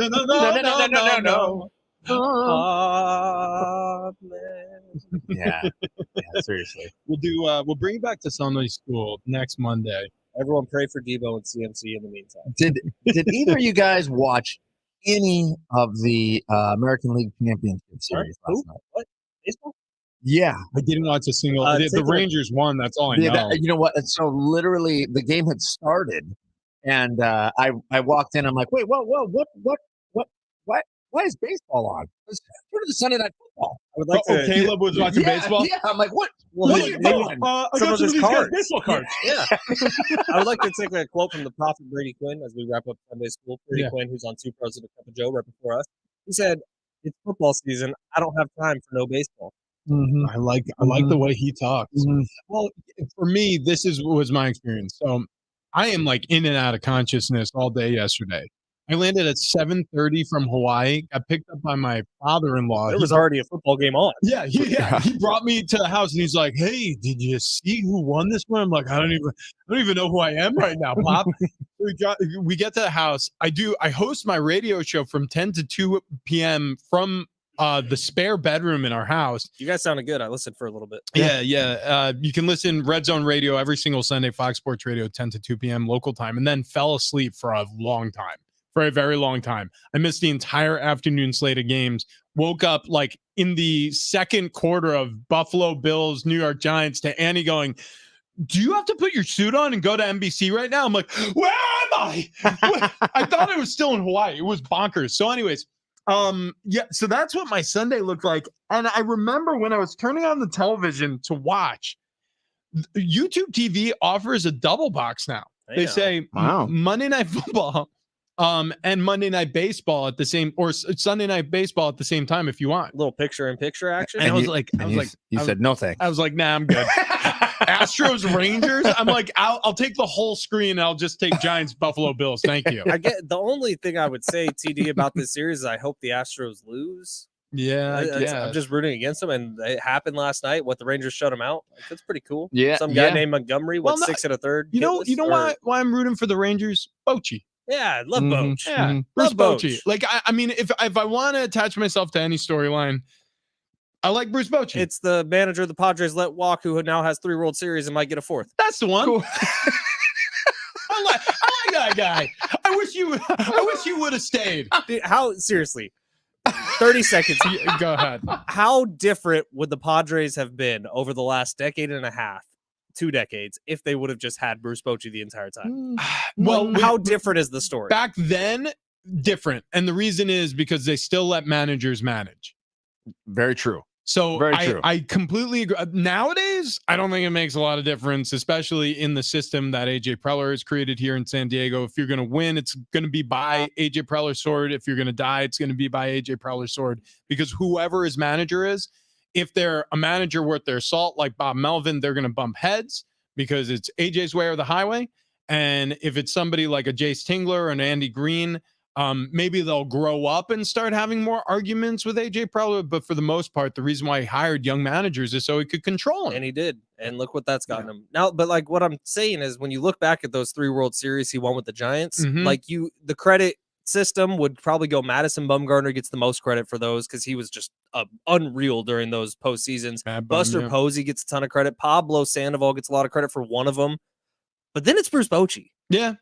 Yeah, like, because it's not far down the list. His usage with Lincecum, the fact that it really the bullpen managing was unreal. He was the first manager. I don't want to say the first, but he was of the first wave of managers who were using starters as closers and getting really creative with rotations and and even bullpen days, like where you got fresh arms to throw at bats. In a whole, it was painful to watch the Giants win those World Series because of how many pitching changes they went through. Tagline was torture. It was torture. It was absolute torture to watch, but it was effective. By the way, it was extremely effective. This is your fault. You brought up baseball on a football Monday. TD timeout. I was just trying to check all the boxes. And now we just did baseball for like 4 minutes. Okay. That's enough. Back to football. That's enough. Back to football. I actually stopped listening. I was reading an article. He really was. He's reading an update on Call of Duty. I'm not kidding. We lost him. It came up. I don't know. That looked interesting. How often have you scrolled through the photo galleries of Suzanne Somers? I haven't done that yet. Yeah, well, Somers. I don't know how to say see that if Suzanne Somers is out in Detroit. I hate Travis so much today. All right, busy NFL Sunday. We'll review the games that mattered the most. Also reset Sunday Night Football, Bills, Giants, end a half, end a game. Giants, woof. We'll get you set for Monday Night Football as well. And since we have a little Monday Night Football, Dallas Cowboys against the Los Angeles Chargers, let's talk about Underdog Fantasy. It is the app that I choose to use for same-day fantasy. It's the best. Okay, here's what I do. I play this pick'em game on Underdog Fantasy. It's incredibly easy to use. All you got to do is log on to the app or go on to underdogfantasy.com. Super easy. Oh, and by the way, before we get to any of how it's used or all that, I want you to do this. If you're signing up for the first time, XTRA, that's the promo code, XTRA. You'll get your first deposit doubled up to $100. So if you put in $50, they'll make it $100. If you put in $100, they'll make it $200. If you put in $5, if you're just testing out for the first time, they double it up to $10. You must be 18 plus and present in the state where Underdog Fantasy operates. Terms apply. Concerned with your play, call 1-800-GAMBLER or visit ncpgambling.org. Also, for new subscribers, you're going to have a special mystery pick live in your pick'em lobby. So that's another bonus of signing up today with promo code XTRA. Now to the pick'em. The pick'em game's amazing. You choose between 2 to 5 players, and you select whether you're going to go higher or lower in their stat categories. So imagine Dak Prescott, 250.5 yards, right? Say that you just pick lower or higher, and that's it. Move on to the next guy. Justin Herbert, 300 yards passing tonight. Pick lower or higher. Move on to the next one. Keenan Allen, how many receptions? What is it? 6. Higher or lower. Move on to the next one. You could do this up to 5 players and win 20 times your money in a single game by going 5 for 5. Completely legal in California. Ton of fun. We do it all the time on this show. You should too. Again, that's Underdog Fantasy. All right, coming up next, we get into all of the fun heading into Monday Night Football tonight. We review Sunday football next.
Hour 3, Big Rich, TD, and Fletch. This update presented by AutoZone. Starting off here with the Aztecs. Huge win for them on Saturday. Final score 41-34 over the Rainbow Warriors in Hawaii. Aztecs defense forcing 4 turnovers in the game, and local San Diego talent Lucky Sutton, Mekhi Shaw, responsible for 3 touchdowns on the offensive side for the Aztecs. Next up for the Aztecs, they got Nevada this Saturday at Snapdragon Stadium. Tickets available at goaztecs.com.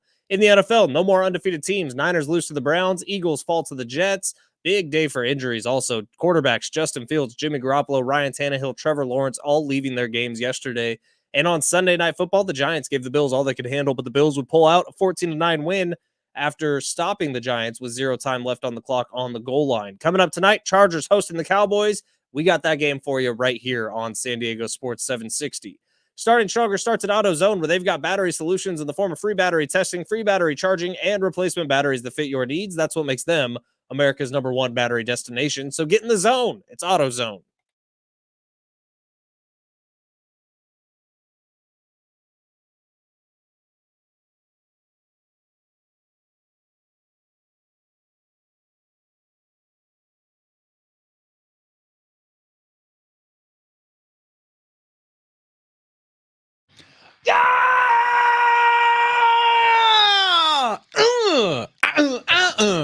Happy Monday to those who celebrate. Big Rich, TD, Fletch with you on this beautiful Monday morning.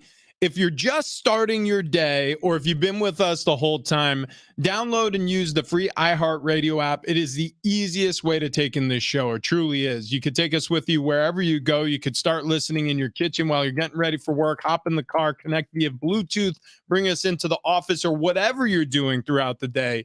We're damn glad to be with you. That is for sure. Also, don't forget to follow us on the iHeartRadio app and podcast us. Because if you miss any of the show, it's all been brilliant today, I can promise you. You're going to want to catch up. I'm literally posting Brady Hoke right now. How about that? Yeah, nicely done. Nicely done, folks. Looking forward to Monday Night Football tonight. It's actually a good showdown. 2 teams, one in the NFC, one in the AFC, with obviously playoff aspirations. Talented quarterbacks, talented offenses, defense that leaves something to be desired, especially against better competition. You saw what happened to the Chargers defense, especially against Miami Dolphins, gave up boatloads of points. Dallas Cowboys against San Francisco 49ers. So hiccups on both sides of the docket here. The lean, I would say, is decidedly on this show towards the Chargers. I don't know if decidedly is the right word. We kind of waffle back and forth, I guess. Yeah. Yeah, which, well, I mean, I would imagine everyone is. If the Vegas line has the Cowboys currently at 1.5 being favored, I mean, I don't know. Does that sway back the other way? I could see it flipping. Right. Like, I think that today, this is what you want out of a primetime football game. You want to go in with having zero idea who's going to be the winner. And if you want to listen to this game, by the way, right here, San Diego Sports 760, we will have the Cowboys broadcast. Sister station News Radio 600 Koga will have the other broadcast. Love that. Okay. Cool. Okay, so we have the Chargers broadcast on 600 Kogo News. We have the Dallas Cowboys broadcast here on 760.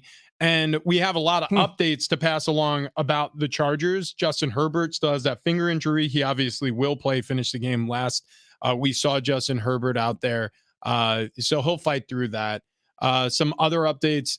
Austin Eckler, he's going to be back. I need him to score like 40 fantasy points tonight. Do you think that's doable? I think it's fine. It's possible. I really can't go through a week at my house of having Kendall beat me in fantasy football. Austin Eckler, you are my only hope. I need Justin Herbert to score 40 fantasy points as well. So that may happen. A lot of injuries, though, over the weekend. Tons. Yeah, Justin Fields, he's got a thumb problem. Dislocated his thumb, right? And then, popped out. Yeah, and then he popped it back in. They tried to throw. He couldn't.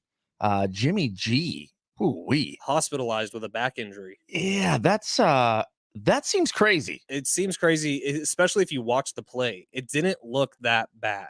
But now, of course, I have no perspective on this because in the NFL, like oftentimes you see like someone just kind of fall to the ground. All of a sudden they have a torn ACL. But Jimmy G's hit, it didn't look that bad. And then we find out probably 30 minutes later, he's on his way to the hospital. Back injuries are so tricky because if you've ever thrown out your back, like I'm sure everybody's experienced at some point in their life, that feeling of where you're like, I was just leaning over on the couch to pick up the remote control. What happened? Come on. Your spine, if it's caught in a bad position where your muscles aren't protecting it, what can happen is you get what's called a micro tear in one of your discs between your vertebrae. And the inside of your disc is really acidic. So what it does is it leaches out and it gets to the nerves that run up and down your spine. Immediately your muscles start tightening up to protect your spine because it's like, oh no, there's been an injury to a disc. Right. And so it immobilizes you. Whew, yeah, that's not fun. I mean, look at I'll roll out of bed and I can't move sometimes. So I mean, I don't know what kind of hit this was where that injury didn't look so bad. But you're right. But man, oh man, Jimmy G, it feels like every game there's some sort of injury there. And it didn't stop there. Last night, Sunday Night Football, scary situation with Damian Harris, who, again, one of those plays where it just looked like a running back going up the middle. He's down on the ground for a long time. Took him off on an ambulance. Did you see they got a close shot of DeMar Hamlin while all that was going on because he was on the sideline? Tears flying down his face. Yeah, of course. The Buffalo Bills, man, on primetime. It happens a lot to them. Yeah, well, Hamlin's incident last year in Cincinnati was a Thursday night game, I think it was. No, it was Monday night. There was a streak of Monday night games, starting with DeMar Hamlin, where somebody had a terrifying injury in back-to-back weeks. Oh, yeah. Actually, the Bills-Jets game, you had the Achilles tear from Aaron Rodgers on Monday Night Football. That was crazy too. Man, yeah. Yeah, so Buffalo, don't play the Bills in primetime. Something bad's going to happen, either to them or to your team. But the good news is Damian Harris did give a thumbs up as he was being carted to the ambulance. Yeah. Fortunately there, hopefully he gets back to 100% health. What are the emotions on field when you see one of your teammates go off in an ambulance? It's got to be the worst feeling ever. It is. I remember, I forget who, I think we were in Philadelphia. Malcolm went down, one of our wide receivers when I was with the Chargers, and it was terrifying. He had a neck injury. It ended his career. And that exact thing happened. I'm pretty sure the ambulance came on the field. I don't think he was carted off. I think it was ambulatory. And it was terrifying. Like it's one of those, it's a really sobering moment. And you start to have this feeling of like, man, this is really stupid what we're doing. Like you start to come to your senses a little bit, because when you're in a game, like all you're thinking about is, and I've talked about this before, is the task. Like you're just trying to get the task done, do your job. Like that's all you're thinking about. And then all of a sudden it almost feels like you're hyper focused. You're locked into this really, really small tunnel. And then the aperture on the camera widens and you realize that everyone in this gigantic stadium is just hoping this guy survives whatever just happened to him. And it's terrifying. But then on the flip side, you have to then close that aperture again and go out there and play. Yeah. I mean, because all of a sudden you go, well, we have to finish what we're doing out here. It's crazy. Absolutely crazy. When you were out in New England playing for them, was there ever a moment you thought, yeah, Bill Belichick's probably gonna be fired? No, that never happened. And now it's other things that are starting to happen. Like Julian Edelman is joining talk shows and being like, look, I don't want to talk bad about coach, but he's clearly missed on some offensive pieces of the football. Yeah. Well, I mean, look, you can call it as it is. This offense is anemic in terms of personnel. It looks archaic. It looks old. Mac Jones is not developing. I mean, he's worse. If anything, he's worse than he was his rookie year. So Josh McDaniels leaves after his rookie year, and it almost kind of feels like, the old expression, like rats will flee the ship before it goes down. It sort of feels like Josh McDaniels was going to be the heir apparent to Bill Belichick. And that's the reason why when Frank Reich got hired by the Indianapolis Colts, it was supposed to be Josh McDaniels. Right. And he turned the plane around. Like he didn't even board the Colts plane. He decided to sign a longer-term extension as an offensive coordinator with the New England Patriots. But then he signs up to be the Raiders head coach. And everyone was like, why? What is going on? Well, 2 years later, you kind of see why. Because in New England, it's getting desperate. Bill Belichick has a stranglehold on every single decision they make, offensively, defensively, personnel-wise in that building. And he's running this program into the ground. And it's sad to see. Yeah. I mean, this was supposed to be a bit of a get-right game against the Raiders, and man, oh man, they just looked absolutely anemic. And in situations where the Raiders were trying to give the Patriots the game. Oh, I know. That's the craziest thing about McDaniels is good at that. Yeah. But then you look at how is this the storyline with all these coaches? I know. Go ahead. On the Patriots side of the football, the stupid penalties that like you just point straight to coaching. Yeah. You're like, these aren't situations where players are like a reactive thing, like a pass interference or even a personal foul. No, you're lining up off sides. Like that's stuff that needs to be hammered out in training camp. Yeah, you're absolutely right, Fletch. I mean, it's and you can see it on the players' faces. Whereas it used to be in New England, you felt like you could beat anyone in any game, and it didn't matter the score. Like, I mean, just think about down 27-3 in a Super Bowl against the Atlanta Falcons. There's a lot of teams. 28-3. Thank you. And people keep saying that to Matt Ryan. It happened again this weekend. I know. Where just the score 28-3 seems to follow him. You're just teasing him with it. It's just going to follow him the rest of his life. But it's not even people bringing up that Super Bowl. It's like the score is in a game that he's calling, or it's in another game that there's an update with. And then like the camera just goes to Matt Ryan. They're like, sorry, Matt.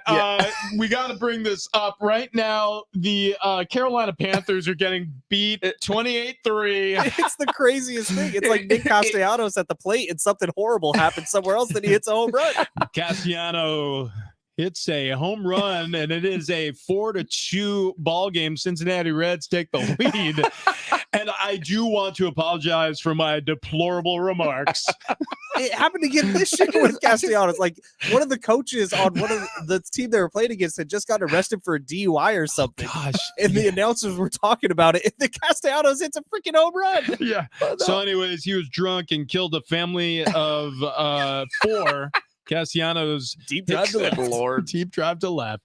The 28-3 thing with Matt Ryan, what I love about it is that's all you have to say is 28-3. And it's like the question is, any chance they can come back from that, Matt? Yeah.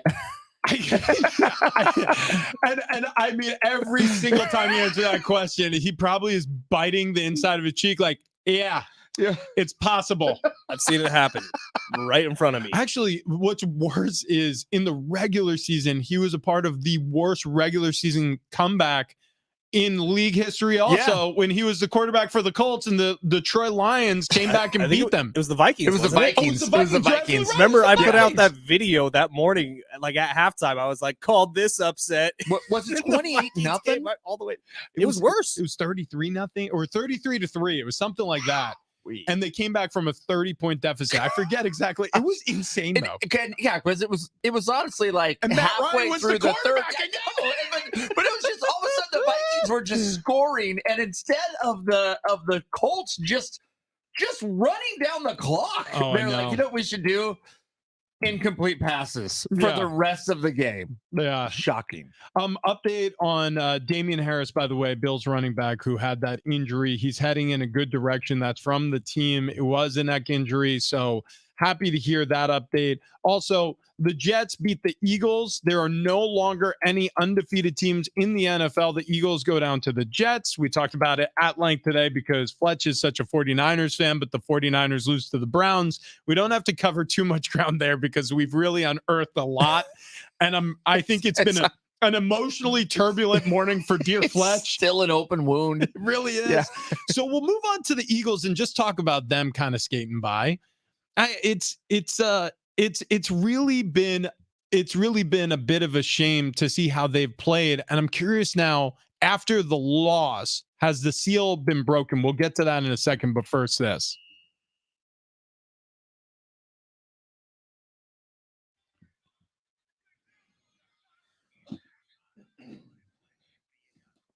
Well, boys, let's start off with something that we've spent a total of 4 minutes on today, and that is the MLB postseason. So last night, ALCS Rangers beat the Astros 2-0. Montgomery on the mound for the Rangers. He goes 6 1/3 scoreless. The bullpen finishes him off scoreless. I think everyone's just rooting against the Astros. By the way, MLB talk, Dodgers did get swept by the Diamondbacks. Just that happened. That did happen. It did happen.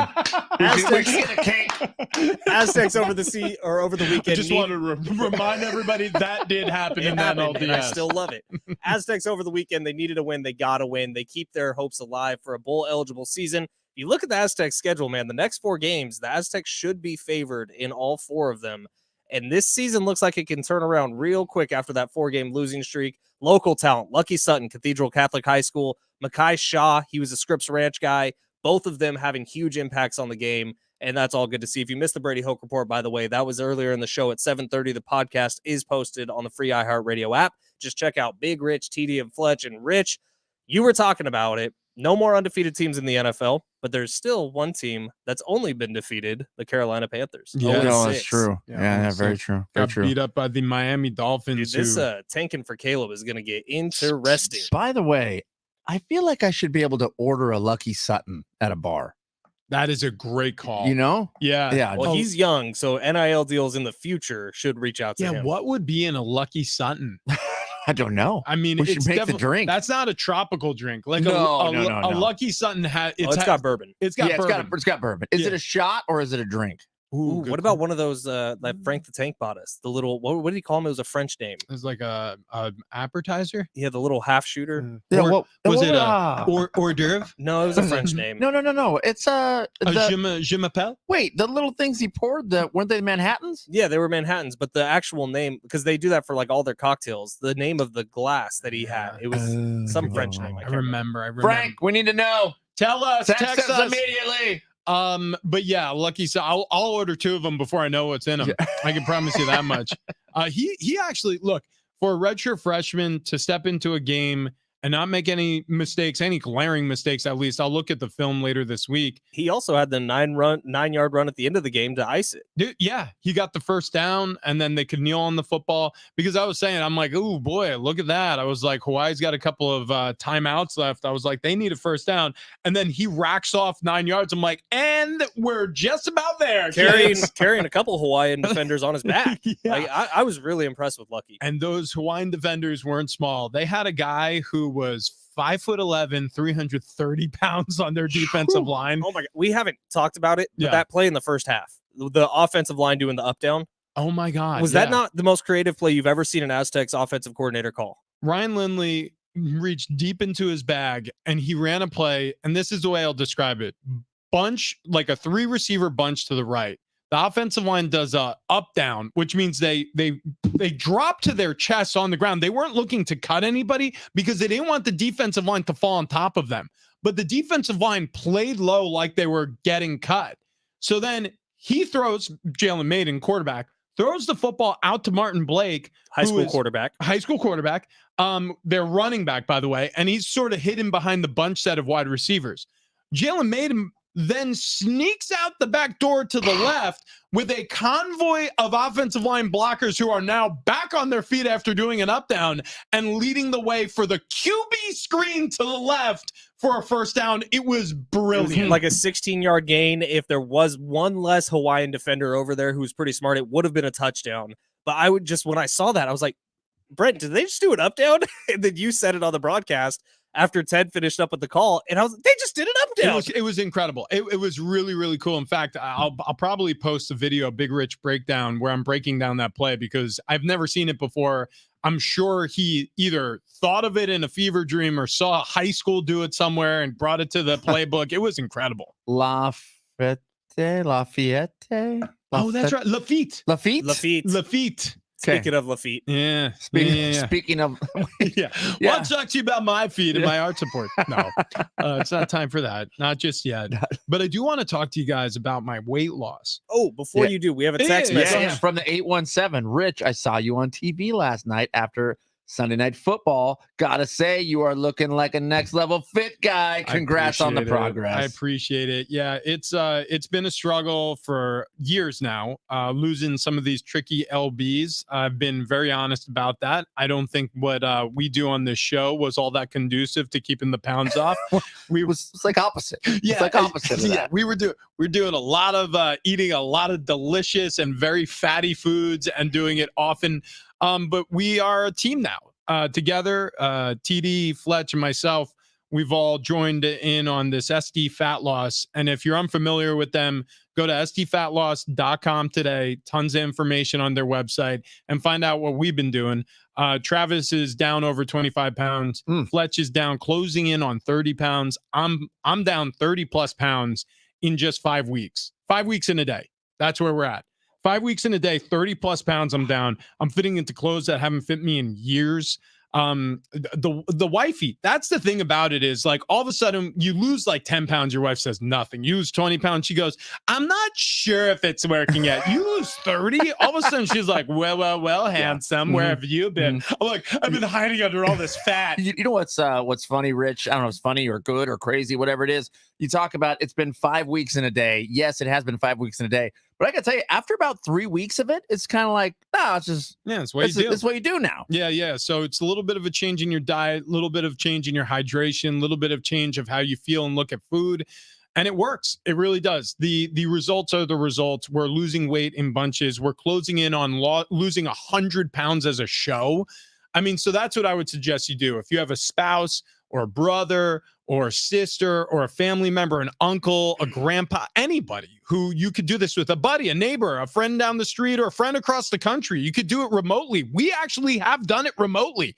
I mean, Wayne and Chloe, they're in, that's our weight loss team, by the way. They're in San Diego, but we connected with them via Zoom call and a couple of phone calls. We have the app where we can message them at any time. They give us some clues. They send video reminders and little hints and tricks to doing better with this diet that we're all on. And we're off to the races. Like I said, the results are the results. Again, just to repeat it one last time, I'm down 30 plus pounds in 5 weeks. Travis is down 25 plus pounds, and Fletch is closing in on down 30 pounds as a group. So call 858-665-3211. That's 858-665-3211. Or go to sdfatloss.com. Coming up next, you hear him on the herd right after this show every single day. FS1, Jason McIntyre joins us on the other side.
This update is presented by AutoZone. We will start off here with the Aztecs. Huge win for them on Saturday against the Hawaii Rainbow Warriors. Final score 41-34. Aztecs defense forcing 4 turnovers in the win.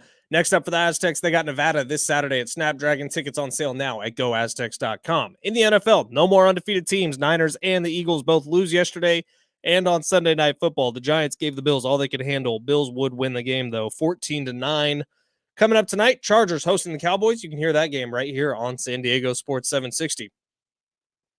Starting Stronger starts at AutoZone, where they've got battery solutions in the form of free battery testing, free battery charging, and replacement batteries that fit your needs. That's what makes them America's #1 battery destination. So get in the zone. AutoZone.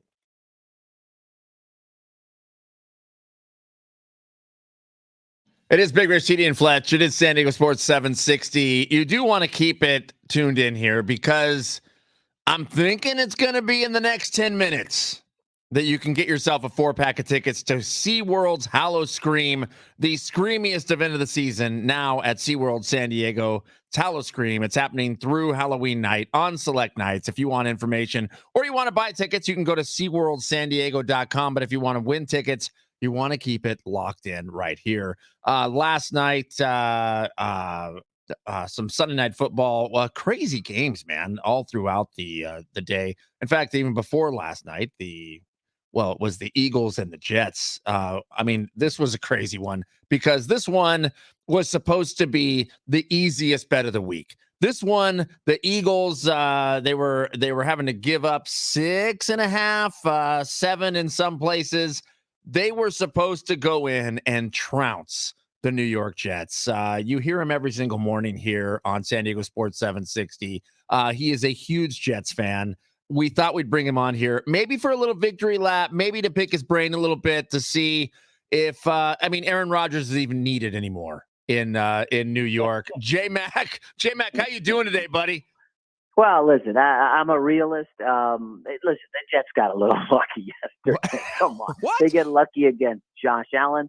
They get lucky against Jalen Hurts. Hurts and Allen are 2 of the best 5 quarterbacks in the league, right? 2 of 5, 6 best quarterbacks. And they each had a ton of bad interceptions. The only reason the Jets won that, down 14-3.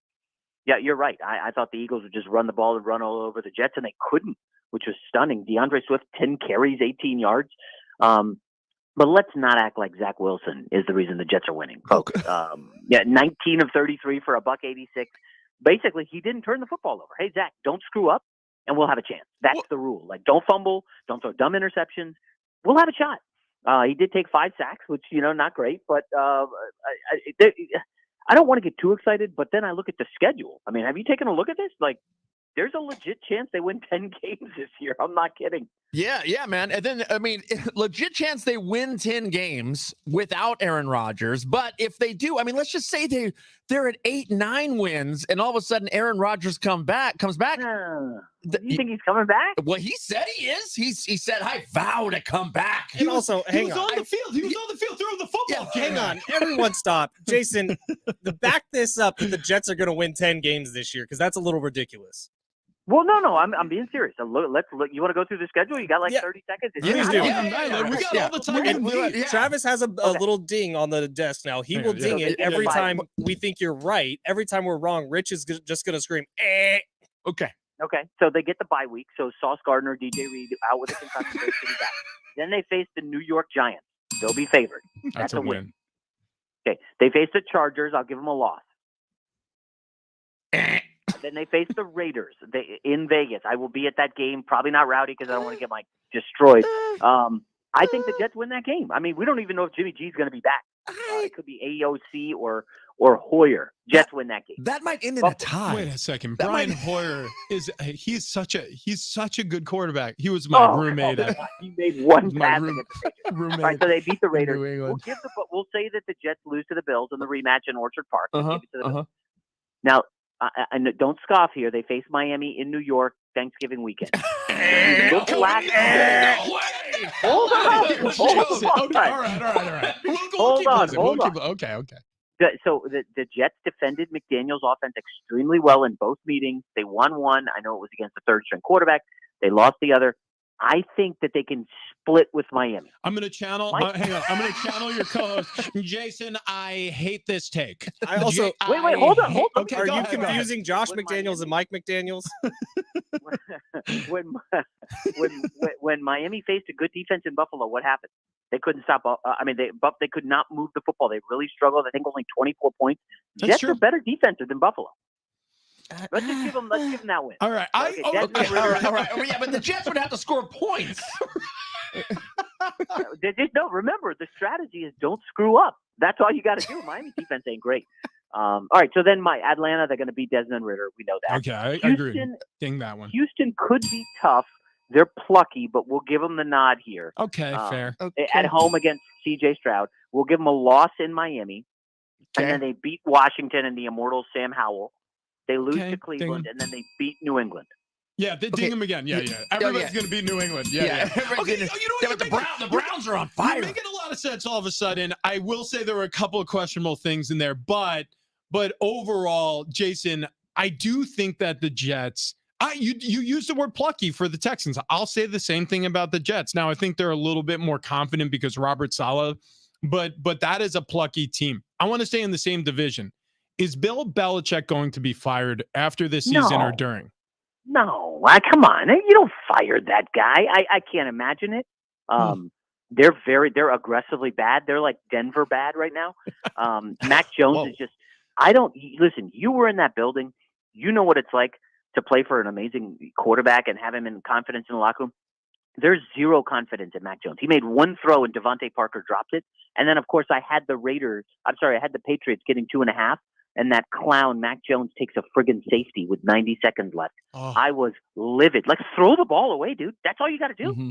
Yeah. And even if the Raiders take over on downs, they're not going to score. McDaniels ain't running it up. Not running it up, but he's not scoring. Take a knee and it's over. Yep. I get the cover. That was a tough L for me yesterday. Anyways, I can't see Belichick getting fired. You guys think he gets canned? Well, listen, I'm not saying he gets canned mid-season. But if this goes really sideways, we know this business. Everybody gets fired eventually. I'm curious because Mac Jones is regressing. He looks worse than he did his rookie year. And granted, there's been 3 different coordinators in his ear, and one of those wasn't even an offensive coordinator. But guess whose decision that was? The offense is completely barren in terms of skill. They don't have anybody there. And the only person you can blame for all of these issues is Bill Belichick because he's in control of everything in that building. So I'm not campaigning for it. I think he's a great coach and I would like him to have another season to fix this. But is it possible? Yeah, I think it's possible.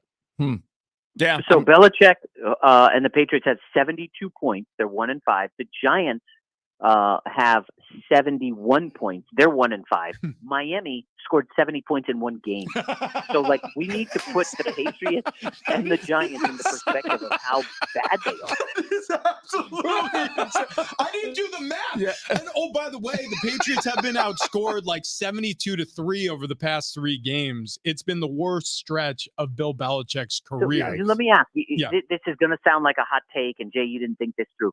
Is there a world where Belichick's already talked to Kraft, said, listen, we're going to suck, but we're not going to talk about it. I'm going to keep Mac out there. I'm not going to bench him. And, we're probably going to be a 3-win team. We're going to go ahead and get a good quarterback at the top. It's not going to be an outright tank. The defense, we lost Gonzalez. We lost Judon. Listen, this is a let's see who sticks on the roster rebuild. We will get Drake May or Caleb, and it's going to be fine. Jason, is there a world where Belichick already talked to Kraft about this? Jason, I would agree with you, except for the fact of who was active yesterday, and that was Malik Cunningham, who was the preseason darling of everybody. He was the guy that ripped off those runs for the Patriots, and everyone was thinking, Belichick might be trying to evolve a little bit with him. Bailey Zappi was not the active backup quarterback yesterday. Malik Cunningham was. Yeah, the last quarterback that was a preseason darling was DTR, and I backed him against the Ravens, and he's now 3rd string, I guess. I don't know that he'll throw another pass this season. Belichick threw an iPad in anger yesterday. He's been doing that a lot recently. Been breaking a lot of things. Wow. Unfortunately. Like Zach Wilson breaking hearts. I got to ask you this question. I'm going to ask on behalf of our voice here on the show. No, you don't have to do this. San Francisco 49ers fan, Ben Fletcher. You don't have to do this. It's good. Is Brock Purdy as good as we thought he was prior to the Browns game, or as bad as we think he is post Browns game? You know my mantra for gambling. Nobody is as good or as bad as they were last week. I didn't think Purdy was terrible, but he did lose Trent Williams for more than a series. He did come back, I know, but Myles Garrett got the better of him. I don't know if you saw head-to-head Garrett versus Trent Williams. There was like 15 matchups, and Garrett got 4 pressures, which is really good. I don't know that Williams is going to be 100%. McCaffrey loses to an oblique and I think a hip. I'm going to guess he's going to miss time. Fantasy football tip for draft Kid Mason. I grabbed him just in case. I'm like, McCaffrey's workload is too much. And Debo left.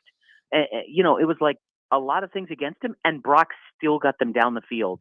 If the rookie kicker doesn't miss the field goal, what are we saying? Oh, the 49ers, kind of some fluky stuff there. So I still think Brock Purdy is, in my mind, an elite quarterback, top 10 in the league. Dude, I'd rather have him over Dak Prescott any day. I agree with you. Wow. I think we may have consensus on this show. The only person I'm not sure about is TD. Do you think he's things elite? to piss me off?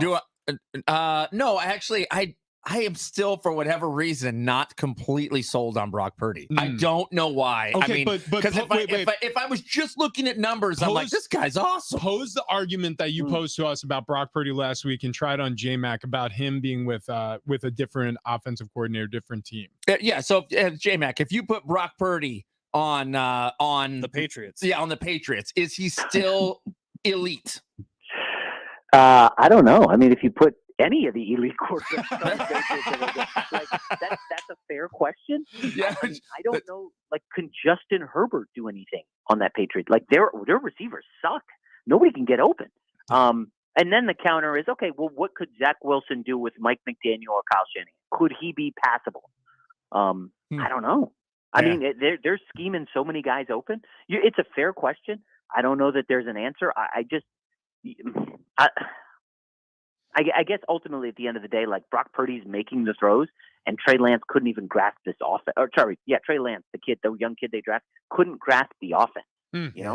Which maybe says more about him than it does Purdy. All right, that's enough of Niners. That's enough. It's a soft spot, Travis. We got to ask about Monday Night Football. I don't know. I just wanted to, when they played the Cowboys, I really wanted to see Trey Lance come in. That would have been cool. But Jason, tonight, Chargers, Cowboys, it's basically a pick 'em in Vegas. I think latest Cowboys were 1.5 point favorites, but anywhere you got to go on this one? Trey Lance will be there. Well, I mean, I did put my kid's college tuition fund on the Chargers. Whoa. I know that's extremely risky to back the Chargers, but Justin Herbert getting points.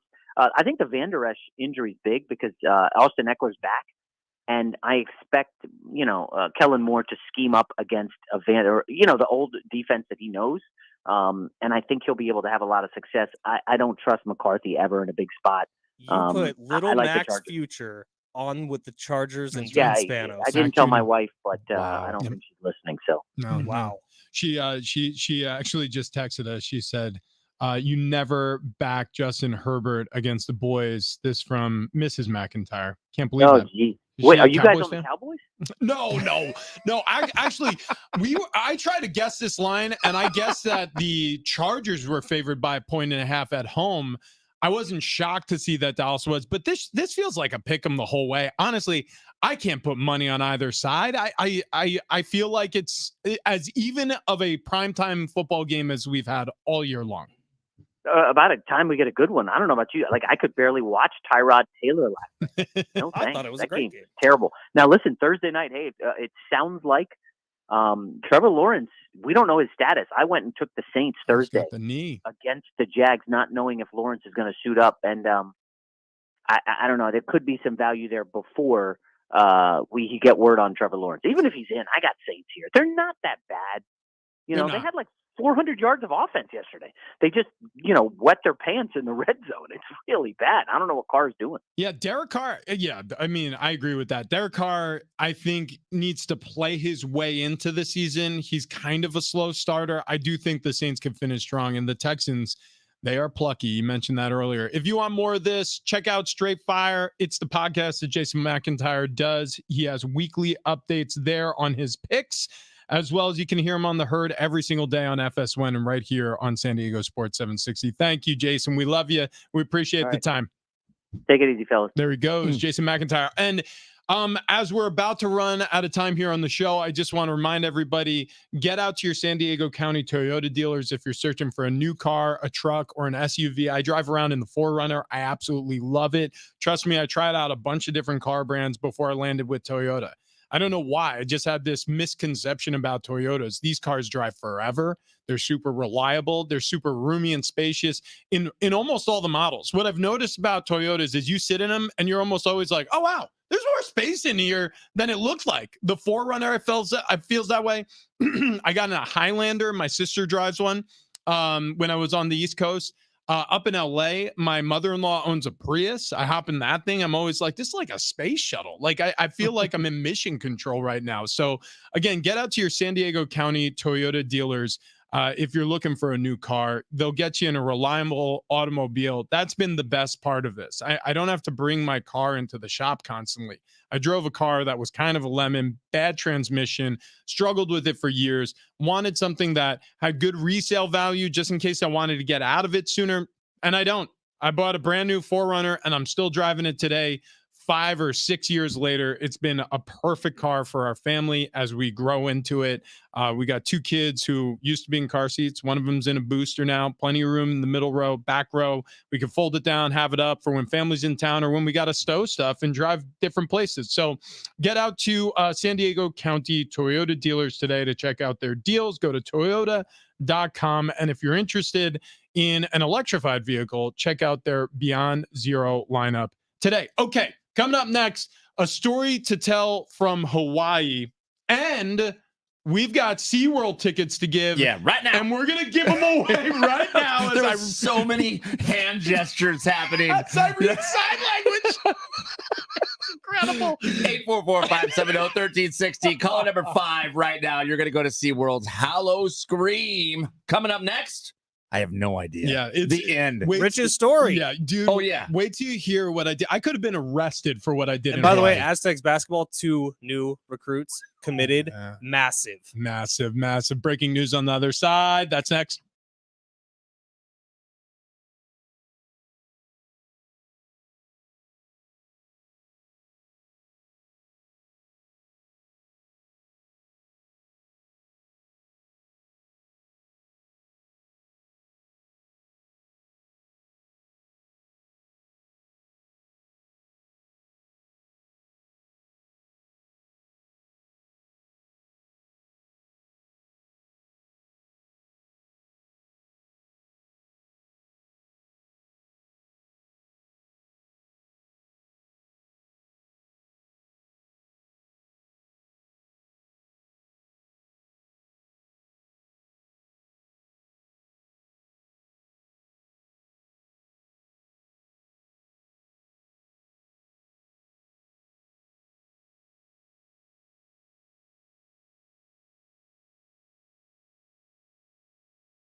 All right, coming up next, a story from Hawaii that could have gotten me arrested, and also Aztecs recruiting update on the other side.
Are we back? We're back. Big Rich, Sheedy, Fletch, San Diego Sports 760. We were watching some footage of a 4-hour house being built here in San Diego.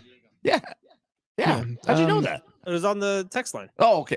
Oh yeah. We just pulled up the link. I was like, I wonder what this is. It says, ask Ted about this. So Leitner and Mark Larson were doing a broadcast where I guess the record was broken in San Diego, a 4-hour construction project. Where young Uncle Teddy, talk about a fox, huh? Yeah, no doubt. And he still had his New York accent back then. Man, Mark Larson had a hell of a mustache. Yeah, he did. Wow. I love like 70s and 80s TV, like the facial hair choices mainly. It's my favorite thing to look at. All right, tell us the story. Okay, I need to hear the story. Really quick story, and we'll see if we have time for the Aztecs update. Otherwise, we'll get to it tomorrow. So, in Hawaii for about 30 hours. So I try to do a lot. Went to the Royal Hawaiian on Friday night after we landed, had a Mai Tai, and had a little bit of an ahi dinner, like a seared ahi dinner. That was great. Wow. Little poke appetizer, and then the seared ahi garlic dinner. It was good. Really, really good. Anyways, go to bed, wake up, do my radio show from the hotel room. And then it was like 6 a.m. Hawaii time because I had to wake up in the middle of the night to do the 6 a.m. Pacific time thing. So Hawaii time was 3 a.m. It was 3 a.m. to 6 a.m. So I finished at 6. I hiked Diamond Head, and then afterwards I'm starving. So I walk back down the damn mountain and I go and get lunch. But before I do, I walk to the Moana Surfrider Hotel and I go out to their beach and I take a quick dip. You know, I'm sweaty. In the ocean. And I jump. Yeah, and they have a pool there too. I went in the ocean. So I'm out back on the beach and I'm in for probably like 20 minutes. I come out and I see there's poolside bathrooms and I have a change of clothes and a towel. So I'm like, oh, I'll get changed in the bathroom before I sit down and have lunch. Go into the bathroom, hang my wet bathing suit over the side of the stall. Okay. The door on the stall won't close. Okay. So it's like hanging a jar as I'm getting undressed. And as I'm pulling the shorts out of my bag, I mean, I'm fully exposed. This woman goes, well, hello. And I was like, oh my God, like, what are you doing? She's like, well, we are in the women's room. And I was like, what? Are you, dude, I I mean, full on D&Bs all over the place. You went to the women's locker room? She saw everything. It wasn't even a locker room. It was a poolside restroom, and it had like this weird triangle with I don't know the difference anymore. They changed what the bathroom symbols How old are. was the woman? She was older, much older. like Fletcher style? So she goes, "Don't worry about me." She's like, "I'm just gonna be over here for a moment while you finish up." So I pull my clothes on. I am so mortified. I walk down. I'm like, "Ma'am, I am so sorry." She was like, "Sorry." She's like, "I came for." She said, "What did she say?" I said, "I came for a pool day. I wasn't expecting a show." Good thing this was a post sdfatloss.com. Otherwise, she wouldn't have seen anything. Oh, dude. All right, the quick Aztecs update. Pharaoh Compton is a 6'8", 220-pound, 4-star recruit that they just got out of Las Vegas. He's verbally committed. He did it on a nationally televised like AAU game. It was awesome. Oh, wow. Before that, they signed 7-footer, who's another 4-star recruit that's a little quieter. His name is David, either Magic or Majak, who is gonna be a stud. In 2025, they might be the tallest team in college basketball. Yeah, the Magic man. We got Magic and Pharaoh. Thank you, Jason McIntyre. Thank you, Brady Hoke. Thank you, Rich. Thank you, TD. Thank you, Texters. Love y'all. All right, yeah. You'll See you hear tomorrow. J Mac next on the Herd.